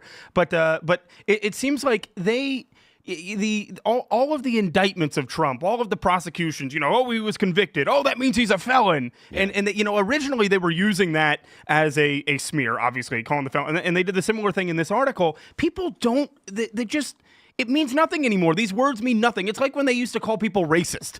Okay, they were calling everybody they didn't like a racist. Everybody they don't like is the German mustache guy, which I don't think I can say on YouTube.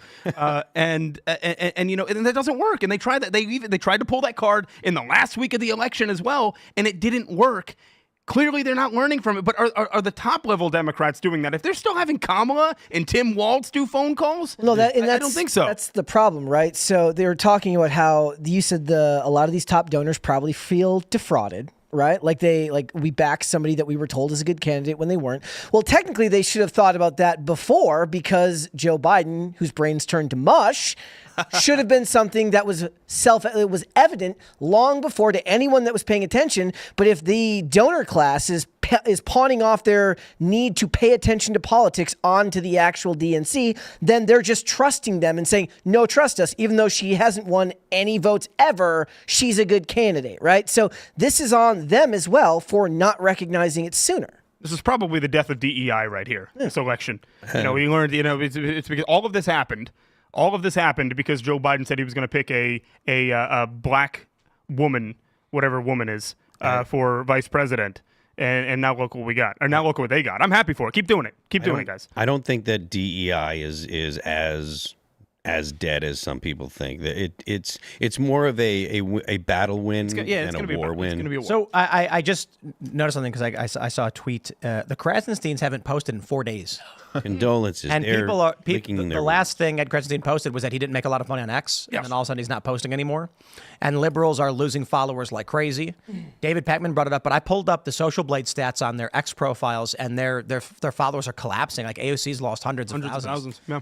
So I think they're propped up by bots. So I say meaning astroturfed, meaning fake from the beginning. CNN showed that chart where it's like 62 or whatever percent were Democrat. And I'm like, yeah, I wonder if that was just bots. Right. And so the reason why it's like 37% were Republican is because you add a bunch of bots, it's going to skew that number down percentage-wise. You get rid of the bots and everything goes back to normal.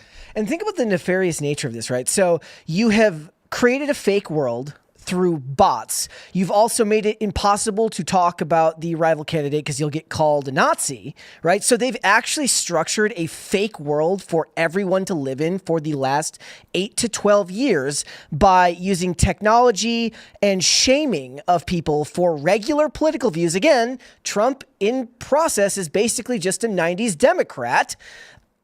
And they've created a fake world that people are just now pulling themselves out of because the election was too big to ignore. Like they said, too big to rig. If this had been marginally close, we could still be living in that same false universe.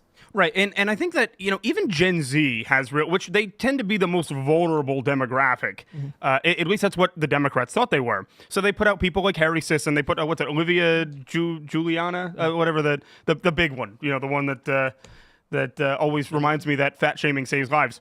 But, I think that they thought they put so much money into these Gen Z influencers that didn't relate to Gen Z at all. Because Gen Z, it came out today, again, a YouGov survey that came out today, showing that Gen Z overwhelmingly favors Trump and Trump's plans for the economy, Trump's plans for housing. Because, even over the past 4 years, Kamala and Biden have totally shut out Gen Z from buying homes. Like, I'm 26. I'm right there on that line. And I'm lucky that I bought a house back in 2020 because, it'd be really tough to be in a situation of a normal Gen Zer and try to buy something like that now. And they see that. They're not stupid. They're not falling for the TikTok propaganda anymore. Well, it's also impossible because the candidate and that method are incongruous. So Kamala Harris is basically the old class, right? She'll only do media interviews that are pre-planned. She's only going to go on 60 Minutes. She's only going to do things where she's going to look the best possible way in the fakest possible light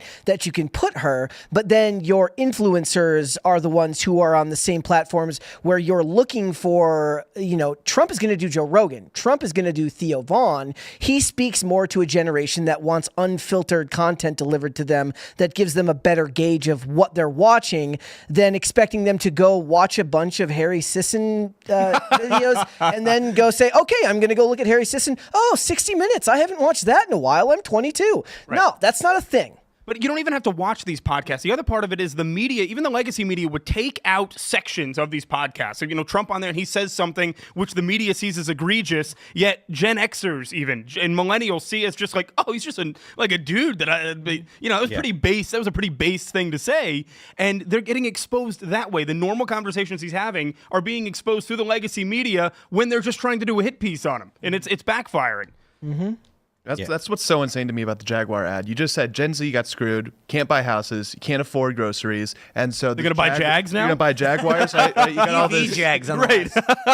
Like, how are they going to afford it? This is a luxury car brand. Live in your Jag. To be That's fair, what they'll say. the left, the people that Jaguar is targeting with that ad are the people that are most likely to still be moved by or influenced by that kind of That's a good point. People need to realize. Yeah. They think that Jaguar ad was for us. No, it's the not. regular person. No. It's for the uppity liberal Gen Z guy who makes $1 million working for the DNC or whatever garbage. No, the Volvo ad was for the rest of us. And the Volvo ad. Volvo ad was for the rest of us. It's so funny how a little bit of perspective gives it a long way. If I had seen the Volvo ad like a month before, I'd have been like, oh, that was really, really nice. But you watch it after you watch the Jaguar, you're like, oh my God. Like, I don't know what it is, but that was amazing. Yeah, I can't even watch 30-second ads. Colluded with Jaguar and said, you do a really bad one. That way when ours comes out like 3 days later, everybody's into it. I love it. But I mean, you look, it's like, and obviously one of the things that Jaguar is pushing as well is the whole climate thing. Oh, we're going to move to EVs for that. But, they keep outing themselves again and again and again. Like Gavin Newsom came out today and said, we're not giving any money through our EV subsidies or EV credits to Tesla. So if you buy a Tesla, you can't have that. Any other electric car, you can have EV credits when you purchase one, but not Tesla. So apparently Tesla, which is by far one of the greenest companies in the world, is still not green enough for California. Right. Like, what is this all about? Well, that's the thing. It clearly won't it's bend not the knee. it's not about how green he is. It's all about power. Yep. So. Yep. It's an American Elon company. Musk has the best EV company. Mm-hmm. They're cool. Everybody wants them. They shut him out from all of these deals, from all these meetings, and it's because Elon Musk is not in line with their cult. And many of these companies couldn't operate without Elon Musk either, because years ago, and I was young, I thought this was like a really dumb move, but I was like, okay, maybe he's onto something here. When he open sourced all of his patents and didn't charge anybody for anything, and then he sets up supercharging stations all around the country. These EV companies, GM, Ford, whatever, they're now begging him to use this supercharger network. They are. Yeah. So I wouldn't have a company without it. They would not have an EV brand. I went to a Lucid dealership. I think Lucid is what they're called or whatever. I don't know. And I was talking about their cars, and they were like, look at the car, and I said, what is that? And I pointed to the electric charger, and they're like, that's what we use. And I said, those suck. And they're like, we know the next model that's coming out next year will use the North American standard, which is the Tesla supercharger. Yeah. And I was like, so then why would anyone want to buy this car? And he was like, I don't know. Right. I hope he had that defeated tone when he said it. He's like, oh, he's asking questions. He did. I mean, maybe not as defeated, but he was like, yeah. Elon, and I was like, so I really shouldn't buy it. I should wait, right? And Elon really might be the best example of just how how their views don't match up, right? Like on paper, he's everything that they should love, other than Yeah, exactly. Other than the tweeting, but it makes no sense. And most of the time now, there's even like Elon derangement syndrome, where celebrities like sell their Teslas because they might be judged for driving a Tesla. Not kidding around. Like I have friends that have Teslas and they're like, I bought it before. They have the bumper sticker. They have the on bumper back. stickers. Yeah, that they yeah. put on the back. And I bought it before.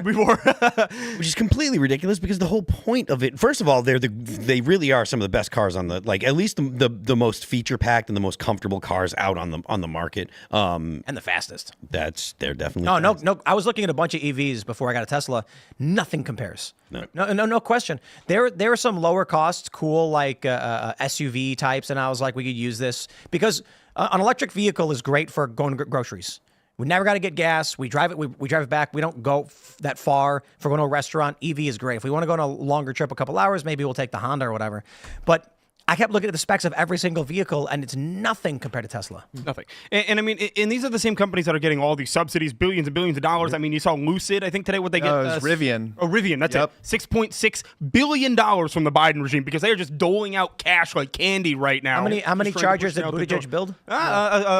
7. Seven? Oh, I was. I guess too high. And it was $8 billion. You're right. So that's like we were joking about this. Like, did he secretly build underground subterranean cities full of lizard people or something? But the worst part of all of it is like it's not to derail, but like knowing that these types of vehicles are somehow politicized, that Elon Musk has made your car a political statement is shows maybe you how the most, unserious it's they the are. most depressing part of all of it. Like I rewatched the pilot for Suits the other day, which is a great show if you haven't seen it. And there's a scene in like the pilot episode where he talks about going to a place and renting a Tesla for the night. I'm like, could they even do that now? Like if we were in the same spot now, where the way that Elon Musk is seen, would they even put that in there? It's like I talk about, like there's TV shows that constantly berate cryptocurrency or Bitcoin because it's just, Hollywood NIMBY liberals who want to strike out at anything that makes regular people happy. And when normal stuff becomes highly politicized, it's really good at demoralizing the public. I'm sorry, go ahead. No, go ahead. Well, this all started, if you remember, in California when he had a Tesla factory, I believe in Hawthorne, California. Yeah. And that assembly member from the government of California came out and tweeted, with no censors or anything, F Elon Musk. And he's like, okay, message received. Yep. And then he moved out of the state. And now they've been at war since then. And he's winning, clearly. But yeah, I mean, I made a remark earlier today about, or on the show earlier, about how the left has replaced traditional religion with a leftist religion. And that's part of why everything is political. If you're a devout Christian, everything you see everything through a Christian lens. How does this relate to God? If you're a devout Muslim, it's like, is it haram or is it halal? And that's part of your identity. The way that the left behaves is everything is political and it doesn't leave anything out. We were doing some shorts today, and one of the videos that we covered was this person that was literally attributing everything in their life to some political aspect. And if you don't have the ability to say, the left doesn't have the ability to say, this I'm not going to politicize. The right can actually do that, can say, I don't want to. And that's one of the wonderful things about the United States is we have the opportunity to say, I don't want to be involved with that, right? If you're free, you can say, this is something that it doesn't really bother me. It's not a major concern. I don't want to worry about it. But the left doesn't allow for that. Let's, speaking of getting spiritual, it is the last segment before we take off for Thanksgiving. So we're going to do a silly one. This was a video. I think, Kellen, you shared this with me, right? Yeah, that's right. It's a guy claiming that he did a bunch of drugs and then saw computer code in a laser beam. Too bad Ian's not. Where is Ian when you need him? Whoa. When I first saw the phenomenon, I was like, holy shit. Dude, I love this. Watch. You guys gotta watch this. I was actually like, whoa. What is happening? Am I losing my mind? But then I showed other people, and things kept getting weirder. Just for the record, I haven't told him anything. Okay, just tell me what you see. Oh my God, come on. What the fuck? Holy shit. I just saw something. Yeah. What the fuck? Oh, I see that. I feel it. So real quick, for those who are just listening, they're on DMT, right? I think so, yeah. And they're looking at a laser beam on the wall, and they're going, I see it. They're actively on DMT? I think that's what it is, right? That's what it is? I don't know how much. So let me play more, but yes, they were on DMT looking through a laser, and they claimed to see computer code. Listen. But I've never seen anything like that. Whoa. I showed over 100 people, and I kept asking myself, how are all of us seeing the same thing? Oh my God. It's changing shapes right there. The laser was revealing numbers and letters running in a pattern. They're almost like this big here, and it looks like code. It looked like... That was a thick laser. That's why I told you. Something, and I just want to take a picture of it and translate it. So what I love about this and why I think it's funny is like it's getting a good amount of shares. Everyone's really excited. They're all like, oh, what could this mean? It means that a bunch of people did drugs and stared at the wall and got surprised by what they saw. Like, this is not surprising to me in the least bit. Let me stress that again. Guy does psychoactive stimulant and then goes, oh, wow, at the wall. Stare at it long enough, you'll go blind. But I mean, I feel like you can see pretty much whatever you want to if you take enough DMT. I was picturing a dude like taking a laser pointer and just putting it in their eyes. Like, what do you see? Nothing anymore. I used to, but now I don't. So it's funny because people always, and look, it's really. When was the last time Joe Rogan talked about DMT? I don't know. This is a while, right? Yeah. Right. And so he for a while had like this DMT arc where he was fascinated by it. And everybody was chasing after this idea of like, does DMT reveal greater truths or whatever, or something like this? And my attitude always has been like, I think DMT reveals that when you do drugs, you see weird things. I can't say much else about it, but I know a lot of people, prominent conservatives, who genuinely believe that DMT allows you to peer beyond the veil. And I'm not going to call any of these people out. It's up to them to come out and say these things. But we all know Alex Jones has talked about it. We know that Rogan's talked about it.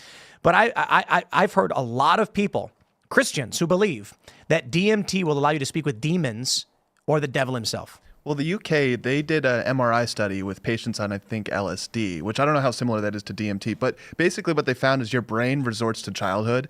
And children walk around a park and they're like, ooh, a lot like these people were doing in the video. So, like, I think that's all that's happening here is your mind is being put in a childlike state. And you get, you see wonder, you're in awe. So I mean, can you be when you're on a psychedelic drug? I've never done one. I'm just gonna be honest with you. And so, but if somebody tells you, okay, they put you on a psychedelic drug, and then they tell you that you're supposed to be seeing something, are you typically going to be convinced to see something? Their mindset going into it also probably plays a role in it. Like, there is a very, very big difference between the type of person who seeks out some form of higher truth through psychedelics. Like, for me, I always found that strange because it was never my path. So if you don't know, I'm many years sober from the hard drugs, but I saw a lot of things in my day, none of it on purpose or by choice. So I always saw these things as the type of thing that I didn't want to be there, right? I ended up there as a matter of problem rather than a matter of searching. So a lot of it is that if their mind is open to it beforehand, it could influence what they're seeing in that respect. Anyways, whatever the case is, I don't imagine that just peering into lasers is all that good for you long term. Yeah, I feel like, that's a bad thing for your eyes. Yeah. Does it have to be a specific laser? I don't know. Can I just go to Walmart and get a laser? I mean, that's the thing. Like, you could, if you put that idea in their head and then you fed them a green laser and said, you will see different numbers. Like, the end of pi is in the green laser. You just put the green laser on the wall. And look, there's a lot of people that love the search for truth through these types of things. What about the people that, they take LSD or something and they're like, oh yeah, I see a cloud, it looks like Michael Jackson. I mean, that's pareidolia. The same sort of thing? That's pareidolia. That's when you look, I mean, you could do that not yourself by squinting and looking at a cloud outside of a plane. All right, so mix a drug with that. Yeah. I don't know. It was never, like, I never understood this because I said, like, for me, when you start seeing stuff, that was always the end of a very, very bad period of time. So I was always kind of shocked shocked by the people that, not that I have anything wrong with them doing it, but I was always shocked by the people that really seemed to gravitate towards that, because that, to me, that was synonymous with being out of control. You've reached the end point of an experience, whether bad or good, and a lot of people swear by it. So. I wonder if the people that are doing DMT also are just into coding. Like, is this the same demographic? Everyone's chronically online. Is it hitting some part of your memory, so that's why everyone sees the same thing? Here's the question I had. Take a dude from like North Sentinel Island, put him on DMT and tell him to look at the laser. Is he going to say code? He doesn't even know how to say know what that is. Right, exactly. He's going to say nothing. He's going to be like, writing, if it is writing. What I think it is that lasers sometimes appear grainy due to, like refraction on surfaces. And so all that's happening is they're hallucinating. And so the grains, their brain is just, it's twisting and it looks like a shape. Because when they say it's letters and numbers, why would it be in English? Like, is the code of the universe using Arabic numerals in English? Or is it Japanese symbols? Or what the idea that it would look the same to somebody else, but the text would look different because it would be based on the language that they're familiar with? I think they're just tripping. Yeah. I think they're on drugs. And this is the, look, Think, it says it. What do you mean? Right. So it's funny because I've had a lot of people throughout my life say things like, man, I did mushrooms, and then I just I understood you got to do mushrooms. And I'm like, dude, you have altered your brain with a chemical that's convinced you you're right. Let me put it this way. Imagine there was a brain slug that would take over your brain and make you do things like the fungus, the cordyceps fungus. Wait, what's a good example? What movie was I just watching where the zombies take everybody over? Invasion. Is that what it's called? With Nicole Kidman? You know this, Brett. 90s, right? 2007. Not a movie I saw. So an alien fungus comes and it infects people. And when you fall asleep, during REM sleep, the hormone release triggers the fungus's growth, which then turns you into part of this hive mind. That sounds great. And then all the hive are going around emotionless, vomiting on people to infect them. That's the movie. And so the thing is, when you're infected with the fungus, you're like, all the people who are infected are just like, you will be happier when you are one of us. Join us. Stop running. Our world is better. We have no violence and no crime. And then once they get inoculated and cured, they don't remember anything. So it's like when I hear people say that I did a bunch of psychedelics and it showed me the truth and the way, and wow, now I understand. I'm like, that's no difference than someone saying I was infected by an alien mind control virus and you should trust me and do it too. I'm like, I'm not interested in doing it to my brain. Be wary of anybody that tells you that you need to do it too without understanding that, it's very, very, a person's brain chemistry can be very, very different. Like, for instance, like if you have fragile brain chemistry, those types of things, outside of controlled environments and really, really investing time into making sure that the experience goes the way that you want it to. But in that case, you're investing a lot of time into something that's going to give you answers to yourself that you're not going to be able to convince other people that is the truth anyways, right? So for me, at the worst of the worst, I'd be up at days at a time and the wallpaper in my bathroom would turn into a maze. So like, am I going to tell people that and expect it? Like, no, that's insane, Trust right? me, your bathroom will turn into a maze. You got to do that. You will find the end of the human existence and all the answers at the end of the maze in your bathroom wallpaper. Look, it's insane. You're going to spend a lot of time looking at the wallpaper for no reason. And then you look at it when you're sober and you're like, where did it go? And you're talking about the time that you spent looking at the wallpaper. Right. Exactly. Yeah, but there's a lot of people that are desperate for spirituality. And what I see with a lot of the DMT stuff is people who probably should just go meet with a theologian of some sort and ask them these questions instead of just having some strange man give them a chemical substance that they think will show them the light. But the thing is it's more like for a lot of people, it's more immersive in that moment, right? So they may have those questions and they may entertain those ideas maybe late at night before they go to bed. Obviously, your brain reacts. Your brain works very, very differently the longer you've been awake, not even long periods of time. But for instance, a lot of people are said to be more creative either late at night or early in the morning, depending on the type of person you are. And if, for a lot of people, you may need that chemical to make you more immersive in asking those questions and more receptive to those answers. But a person who's truly curious about it all the time may not need that. So it almost feels like if you are a person who needs those chemicals to do that, it feels like something's being stolen from you because you want to know, you want to care, but you can't really bring yourself to think about it more frequently unless you're using something like DMT. Great. This makes me very thankful for that DARE lady that came to my school telling me not to do this crap. No, that increased. Yeah, it did. Plus, DARE made it worse. I don't know anything about DARE. I just remember it coming. I don't know any of the outcomes of it, but this seems to be one of the things that would have been good for them to cover. Let me tell you about the problem with these anti-drug things, right?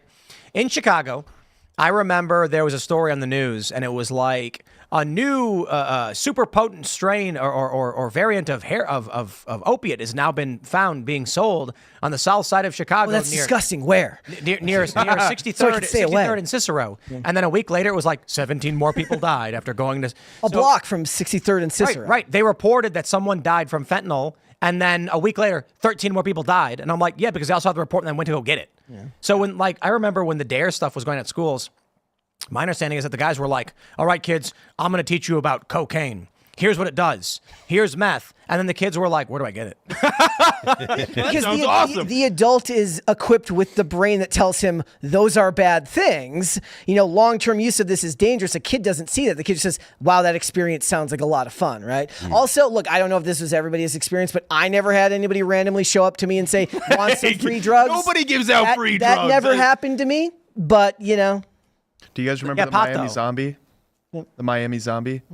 Zombies? You mean when they were doing those bath salts and other drugs? That was more effective than any anti-drug campaign, personally, because you saw the video of someone being brutally attacked. I'm like, okay, now this is, let me stay away from whatever this stuff is, you know? That's a side quest of Florida Man. All right, everybody, we're going to go to Super Chats. So if you haven't already, would you kindly smash that like button, subscribe to this channel, share the show with everyone you know, and, you know, it's going to be Thanksgiving. So, you know, just have a good time with your friends and family, whoever you're with, or if you're by yourself, just think about all the good things you can do and watch a good movie. We got Alpha Turkey saying, I have lost many in my tribe. Pray that my kind makes it past Thursday. Also, Phil has small triceps. I'm going to leave that alone because it's Thanksgiving and I'm not looking to start any beef. So, Sea Cowboy says, it's crazy how the argument against tariffs is rooted in slave labor. I guess the Dems still haven't changed since 1860. Haha. The deplorable Miss Drake says, my husband explained it like this. No stone, burrito, or other god can be more powerful than all-powerful God. Otherwise, he wouldn't be all-powerful. So, you know, I had a great conversation with this the doctor that we had on during the Culture War. Because the debate that I had with Andrew Wilson, and he's a theologian, so he was a very learned man, and he explained to me that my view of God predates Aquinas, and that it used to be this view that God was not bound by the rules of logic and of this universe. However, with Aquinas, and I can't do the statements justice because this guy, smart guy, he was basically saying that with Aquinas and other theologians and other, figures in the church, the idea is that God must follow these rules as they are true and we know them. And so God can't be contradictory. And thus this statement, like, no, there can be nothing more powerful than an all-powerful God. I find that interesting. I'm not a Christian. My view of God is vastly more powerful than, I guess, the modern Christian God in that sense. Because the implication that God must be bound by our determination of logic, or that what we see in logic as a small piece of God presents a limit to God's power. My view is that what we perceive as the universe, there may be many other universes. So if this were true, that God is limited to the existing logic that we perceive as it is a component of him, that means that all universes and all realities God would ever create must follow the exact same rules, which is a limitation, which is strange to me. Anyway, no additions, huh? No, I mean the I don't have a whole lot of like I'm an agnostic, so I don't really have a take on whether or not, you know, what God can or can't do. I'm very aware of my own limitations. You know, I mean, look, we didn't know about radio waves until less than 100 years ago, you know, like, or we didn't have a really good sense of what they did. We didn't know how to see things in infrared or in X-rays or whatever. So like, I don't feel like I'm in a position to be like to be, you know, discussing theology just because I don't have any kind of sense of. Well, I'll keep it simple. Do we, as of if we believe science, that what we think we know now, and we follow that to the best of our abilities, just let's call it hypothesis. Do we believe that there is a smallest form of matter as of right now? Well, yeah, as of right now, science, yeah. Quarks. Yeah. Right. I believe quarks. Or is it strange matter or something? Subatomic particles are. I mean, it's. I think quarks are the smallest. Or if you believe string theory, the strings that make up quarks and stuff like that, which are actually more like a. Go ahead. Anyways. Well, so if the idea is there is a smallest, I would imagine that that the universe would not be entirely infinite, at least in that degree, and maybe there would be a largest. I don't know for sure though. What I can say is consciousness exists. We are humans. We have it. Lesser consciousness exists. We observe that every day. For what reason would anyone determine that greater consciousness does not exist? In fact, by all reason, it does. Then the question is, to what scale and which degree does consciousness exist at its most highest form? I feel like the argument of, whether God can or cannot do something, if I understand the theologians correctly, they say that God cannot, because when what's his name was saying, it's against his nature. He doesn't do things that are against his nature. So it's not that, if I understand correctly, it's not that he doesn't possess the ability, it's that because of his nature he won't do these things. And for us to say cannot is accurate to the best of our ability. But again, I'm not really a theologian. Yeah, see, that's not my faith-based view of the universe or reality. It's my view is more like a dog can't understand how a car works, and we are we are closely related to dogs, relatively. How could a human being even begin to think that God would be confined by anything perceivable in the universe? Mm-hmm. And if we only just recently discovered the electromagnetic spectrum, like the scale at which God could exist beyond this universe is unknowable by the human mind. So that's why I feel like I'm agnostic, because I can't know and I can't understand. So you don't go all the way to atheism. No, not at all. You're still open to the idea. Yeah, because I mean the thing is to believe in science at all. At some point, science breaks down, right? So when you get back closer to, if you believe the Big Bang, the theories that they have now is the Big Bang was was the start of everything, and at some point, everything that we see came out of literally nothing. Right. So how? Exactly. So I don't know how that works. There's a great meme. I love it. It said, think about it from a dog's perspective. Humans effectively have magic powers, can fly, can travel at high speeds, and they seemingly live for hundreds of years relative to a dog. They're like elves. Yeah. Like the way humans and elves in mythology. I've read a couple of memes where they're like the dogs are like writing stories as if human beings are the elves and stuff, and they're actually very cute. So to the average dog, humans are effectively immortal. Yeah. Most dogs don't see human mortality. Yeah. That's crazy. Mm-hmm. Sounds like a much better life. Or maybe not most dogs, but most dogs don't deal with human mortality all that often. And I mean that's what you're talking about is the foundation of like the idea that ignorance is bliss. If you don't know, if you're unaware of things, then you're that's a better state to be in than being aware and being anxious about the conditions of the existential. Well, if I have some sort of terminal illness, I don't want to know. Yeah. Well, I mean, I'm not sure that's the case. I don't want to know. I'm just saying. But that's how I would take it. Here we go. Raleigh says, "Hi, Tim and crew. My wife's birthday is tomorrow. Please wish her an early happy birthday if there is time. Happy birthday. Happy birthday. Happy birthday. There you go. Enjoy your birthday turkey day. Or no, wait, tomorrow's not turkey day. Not turkey day. Turkey Day Eve. Let's go. We got Just Cause I'm Free saying, all America wants over this holiday is justice for Mocha. Give us what we want, Brett. Justice for Mocha. What is that? This will never happen. Okay, so Mocha is a cat. Mocha is my girlfriend's cat, and we do a segment on our show called Cute of the Day where viewers of the show submit their pets, and we show cute pets on there. But since Mocha is not in fact cute, I can't in good conscience. Look, just because the cat has an in because I run the show doesn't mean I in good conscience can put the cat on the screen. I'm not going to do that to the viewers. We have two other cats that we've shown. Okay, Chloe has ended up on the show. Toast has ended up on the show. Mocha will not end up on the show. It's not my fault. It's just because the cat should have been better looking. Agreed. I still love the cat. I just can't submit that everybody has to love. How about cringe of the day?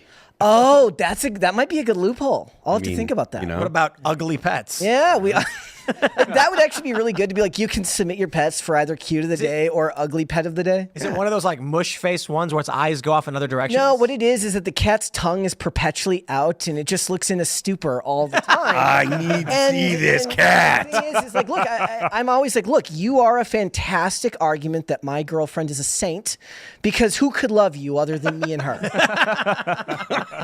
We love her.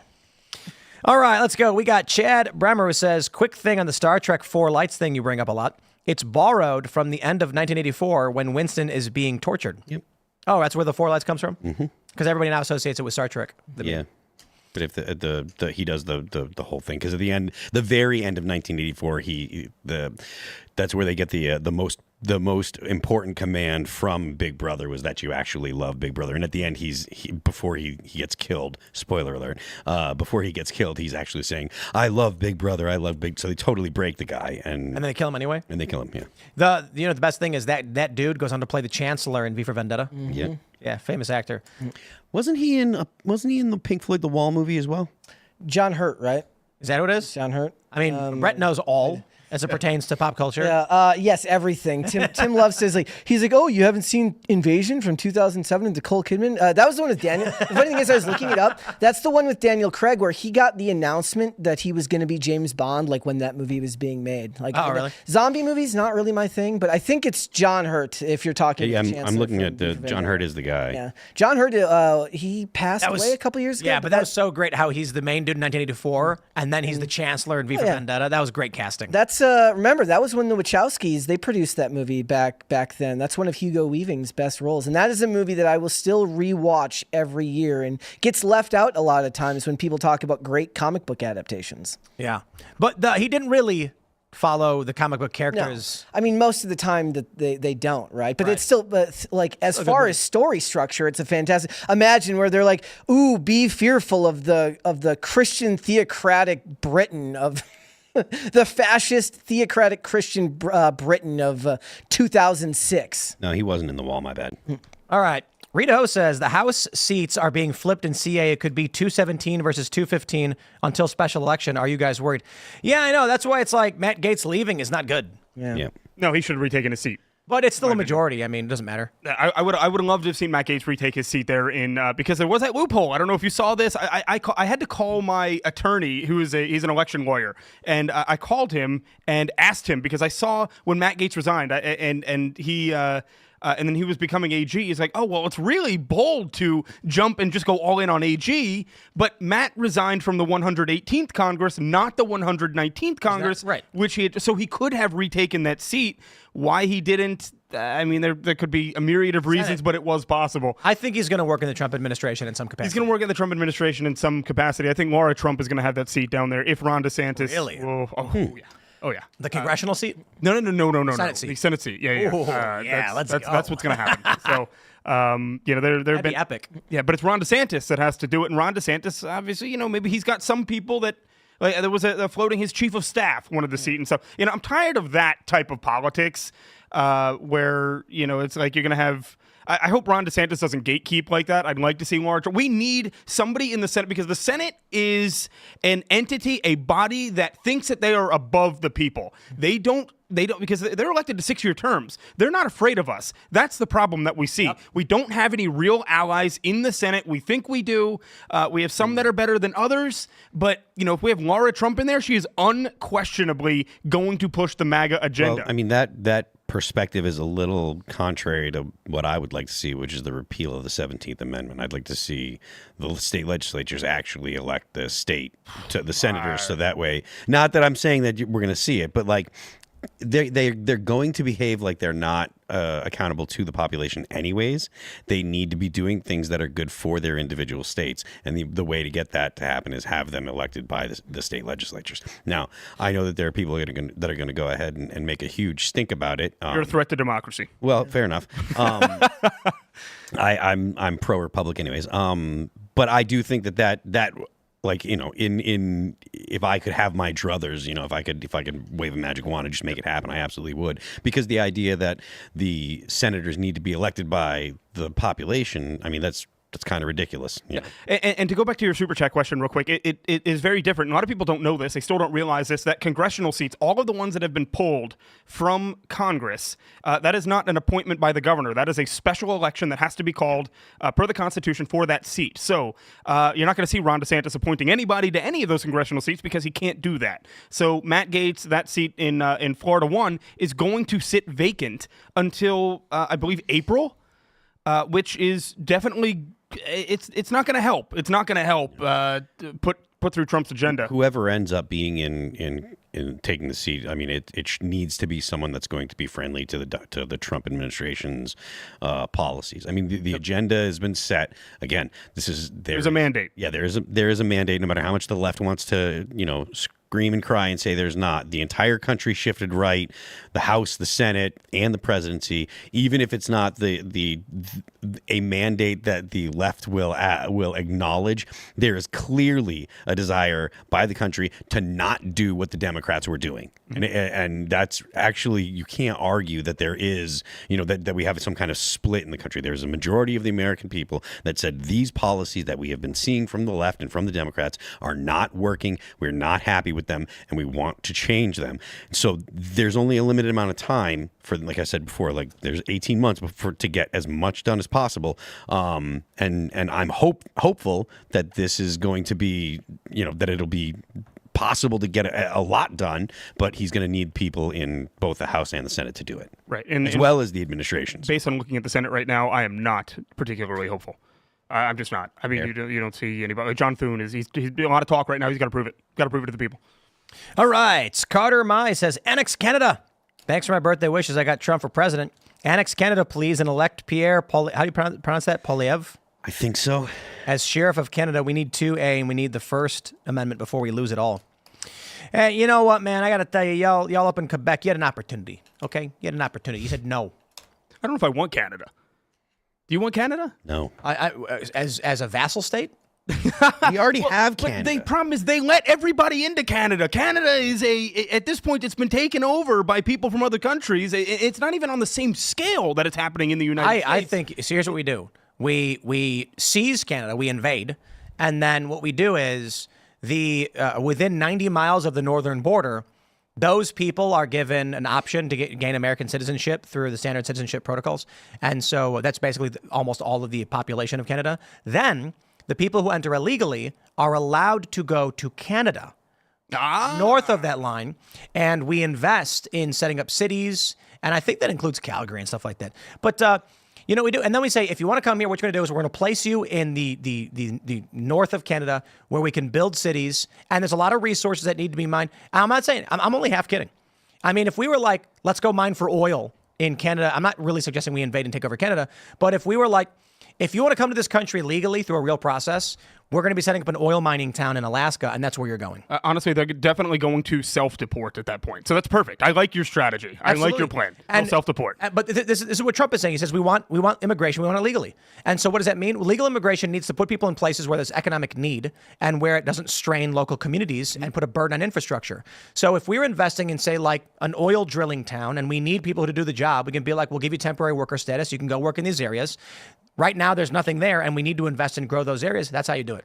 Well, so part of that is actually the Democrat argument. I'm not saying that this is the same thing, but they're trying to use that argument and saying, okay, well, we need to flood Springfield, Ohio, which I spent a lot of time in, importing all these Haitians because Americans won't work for the amount of money that the Haitians do. Well, because the Haitians are paid $2 an hour in Springfield, Ohio. Right. So, I mean, it's a lie that Americans don't want to do these jobs. Right. Yeah. I'm saying it's like if we want to do if we want to just invest in infrastructure in areas with low population, we can just.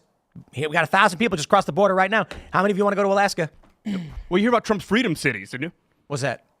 Nobody heard about Trump's freedom cities, where he said about last year that he wanted to set up 10 cities in the United States that were going to be models for the world. I don't know if that's going to happen. I haven't heard anything about it since, but he put out a whole video on it. Whole video on freedom cities. I won't go through the whole entire thing, but you should definitely look into it at some point because it's Greenland. Greenland has come back onto the table, and what's Denmark going to do about it? Good luck stopping us. Isn't it kind of wild that Denmark actually has dominion over Greenland? Denmark? Yeah, Denmark. Well, Denmark's this big, Greenland's this big. Yeah. How does that work? They had a bunch of Vikings, I guess, went there and took over. Took it over, Yeah. Stolen land. All right. From the Jaguar is owned by Tata Motors, an Indian automaker. Yes, it is. So they may know less about our market than the Brits. I mean, like I said earlier, that they're not going to market to people that are, Gen Z. They're marketing to millennials and Gen X. So they're certainly not marketing to Indians, because if there's anything I know about Indians, it's they are less likely to buy a car with that sort of marketing, so, especially in the United States. So I don't know where they're going with that one. All right, Wilt says, Univision will purchase MSNBC. Mark my words. Univision, huh? Yeah, Univision. More consolidation. You think they actually continue to go through with that sale, knowing that Elon Musk, how are we going to outbid Elon Musk? And he's challenging them. Is at this he point. really going to buy it? I though? don't think that he's going to That buy doesn't it. make- I mean, it doesn't it's make not any worth sense. It's a great meme, but it's doesn't Okay, make but the any meme sense. value is priceless. So Yeah, but I don't know. Twitter had meme no, value and solid choices behind it There's- because there was a lot of information that needed to pass through Twitter. There's one move. There's one, and it's not putting Joe Rogan and Rachel Maddow's show with the glasses. It's buying MSNBC and just giving it to Alex Jones. To Alex Jones, yeah. That's the only real meme you can do. No way Elon does I'm just going to say it's much more possible than you think it is. that he puts Alex Jones on MSNBC. I mean, That's but all I'm going to say. I will not say anything further. the idea here is that it has that would to be the greatest thing ever. it has to maintain itself, right? So it needs to sell ad space, and you're not going to sell ad space. No, it's got to- carriage fees. Okay. So if Alex is basically running a broadcast with minimal like technology, it's dirt cheap these days, and you've got carriage fees, I would say this. The most demoralizing thing to the woke mind virus would be buying MSNBC and putting Alex Jones on it. Yeah. Because right now they're hooting about how Onions got it and they're going to win and they shut down Alex Jones. Elon, hear me. If you do this, it will be one of the greatest things, and it would be the final nail in the coffin of wokeness. This is Presidential Medal of Freedom type stuff. Do it. You could buy it, and then I mean, obviously, you could simulcast on like the Infowars channel or on the internet as well as on the regular Carriage fees. airways. Whatever you buy it for, there's guaranteed revenue coming in, which is why it's going to be a bit more expensive because they're going to factor that in. But if you buy MSNBC and you treat it seriously and put real shows on it, actually put real content on it, you'll recover some viewership. Fox has viewership. And then you give Alex Jones like a primetime slot. 9 p.m. Or actually, what was Jones's slot? It was like noon, wasn't it? 11 to 2. Yeah, just do that. And that would be the crying from these people. They would be completely demoralized. Right. And that's what we need. I mean, I think that might be the nail in the coffin there. I think that's what needs to be done. So The amount I of wish. salt you it ain't would mine. my money. So of course I'm telling you, Elon, spend your money. I'm not going to do it. But If I had the money to buy MSNBC, I would do that in 2 seconds. Yep. 2 seconds. I wish. Yep. You know, with the whole Maybe that's why we got to make $1 billion or something so we can do that. well, we can start a GoFundMe like the DNC, and then maybe we can. Let's ask ChatGPT what MSNBC is worth. What is MSNBC worth if it were to sell? Let's see if they can give me an answer. Is it gonna? Searching. They don't know. Around 46.4 million considering their revenue streams. That is pathetic. That is absolutely. Timcast might be worth more than that for a YouTube show. I mean, it's just that is wild. That's wildly low. If that's the case, All her daddy did a bigger contract than that. If that's the case, then all you need is just backers. Because that's how Elon, he's got a lot of property to back up his 44 billion Twitter, but was it like there are people in Musk's network who have the means. Yeah. Vivek Ramaswamy could do it. Yep. Vivek bought BuzzFeed, so I bought BuzzFeed stock. I made a bunch of money. But so I don't know how are they going to do. So Comcast wants to spin off MSNBC. Do they say all their cable channels? So do you get CNBC too? Because CNBC actually is worth some money. So because CNBC is but I disagree. I mean, technically yes, but for how much longer? I don't know.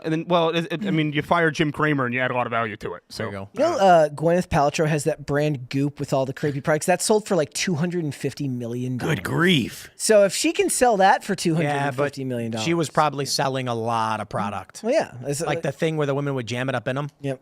That's weird stuff. But I don't know. What do I know? I'm just a guy. But it's like all of these, like what was it? Call Her Daddy sold for $100 million or more than that. Like all of these valuations on these things are enormous at the time, but then you get MSNBC, which doesn't have any growth because Call Her Daddy is a podcast, which is on a platform that is growing in viewership, whereas terrestrial media is collapsing. Well, think about Joe Rogan. Would Joe Rogan sell the license to his podcast to Spotify for like a year for $100 million? For a 1-year license to his content on Spotify? I think his deal right now is 2 years. The original one was like 2 years for 250, something like that. Yeah, well, no, it was no, more than that. 150. Somebody in the chat is correcting us right now. Yeah, but I know the deal he has now. The deal he It's has not now is just- Spotify controls the ad sales, but it's like 200 something million over 3 and it's not exclusive. No, it can go. be He can put it again. Yeah. No. They own his advertising. That's why.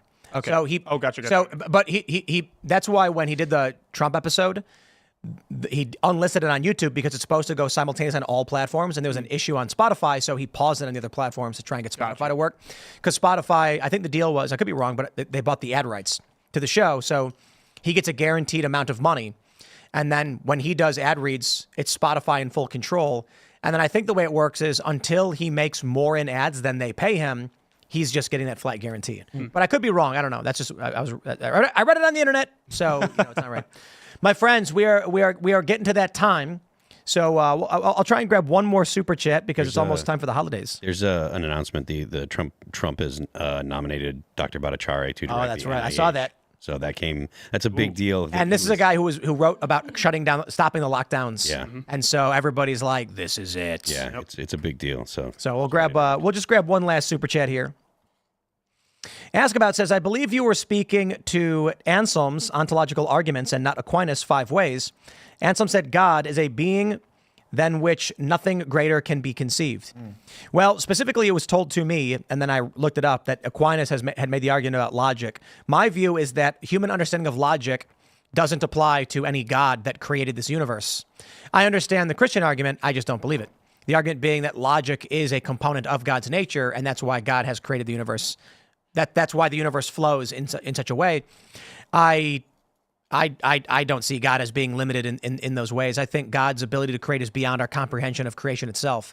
I believe that the ability God has to create a universe exceeds the concept of creation in general. But that's just me. So I'll wrap it up there, my friends. Smash that like button. Share the show. We are off for the rest of the week, but we're back on Monday because it's time to go spend time with family.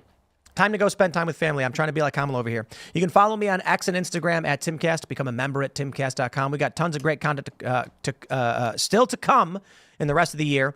But at the end of the year, it's always, it's always rough. But we are going to be at AmFest.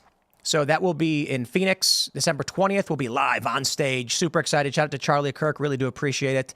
And smash that like button. Nick, do you want to shout anything out? Yeah, shout it out here. I want to wish everybody in Western North Carolina, we're going to give you a great Thanksgiving. We're going back down there. We're going to do a hole in Yancey County, Western North Carolina, where they've been neglected and screwed royally by FEMA and the Biden administration.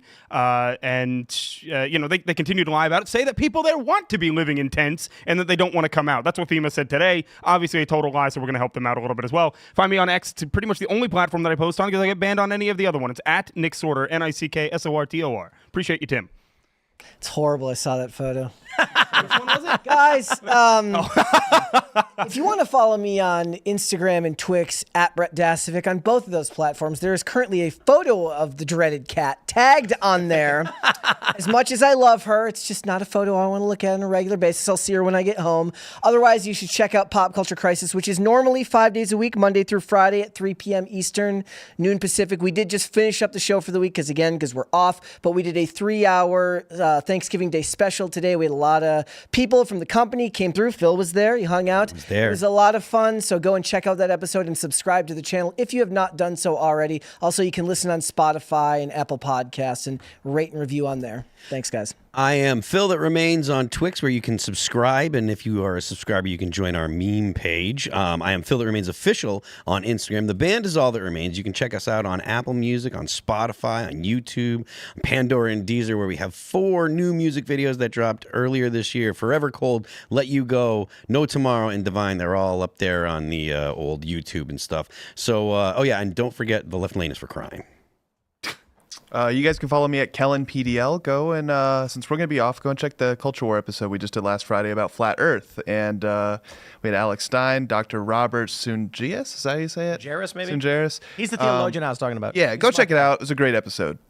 Yeah, and it was a geocentrist, a flat earther, and a conventional science enthusiast, a PhD neuroscientist, and amateur astronomer. So it was a fun show. And then Alex was nuts, but he's always fun. All right, everybody. I hope you have the best time on your holidays, and you tell your family that you love them and don't let the political stuff get in the way. Thanks for hanging out. We'll be back on Monday.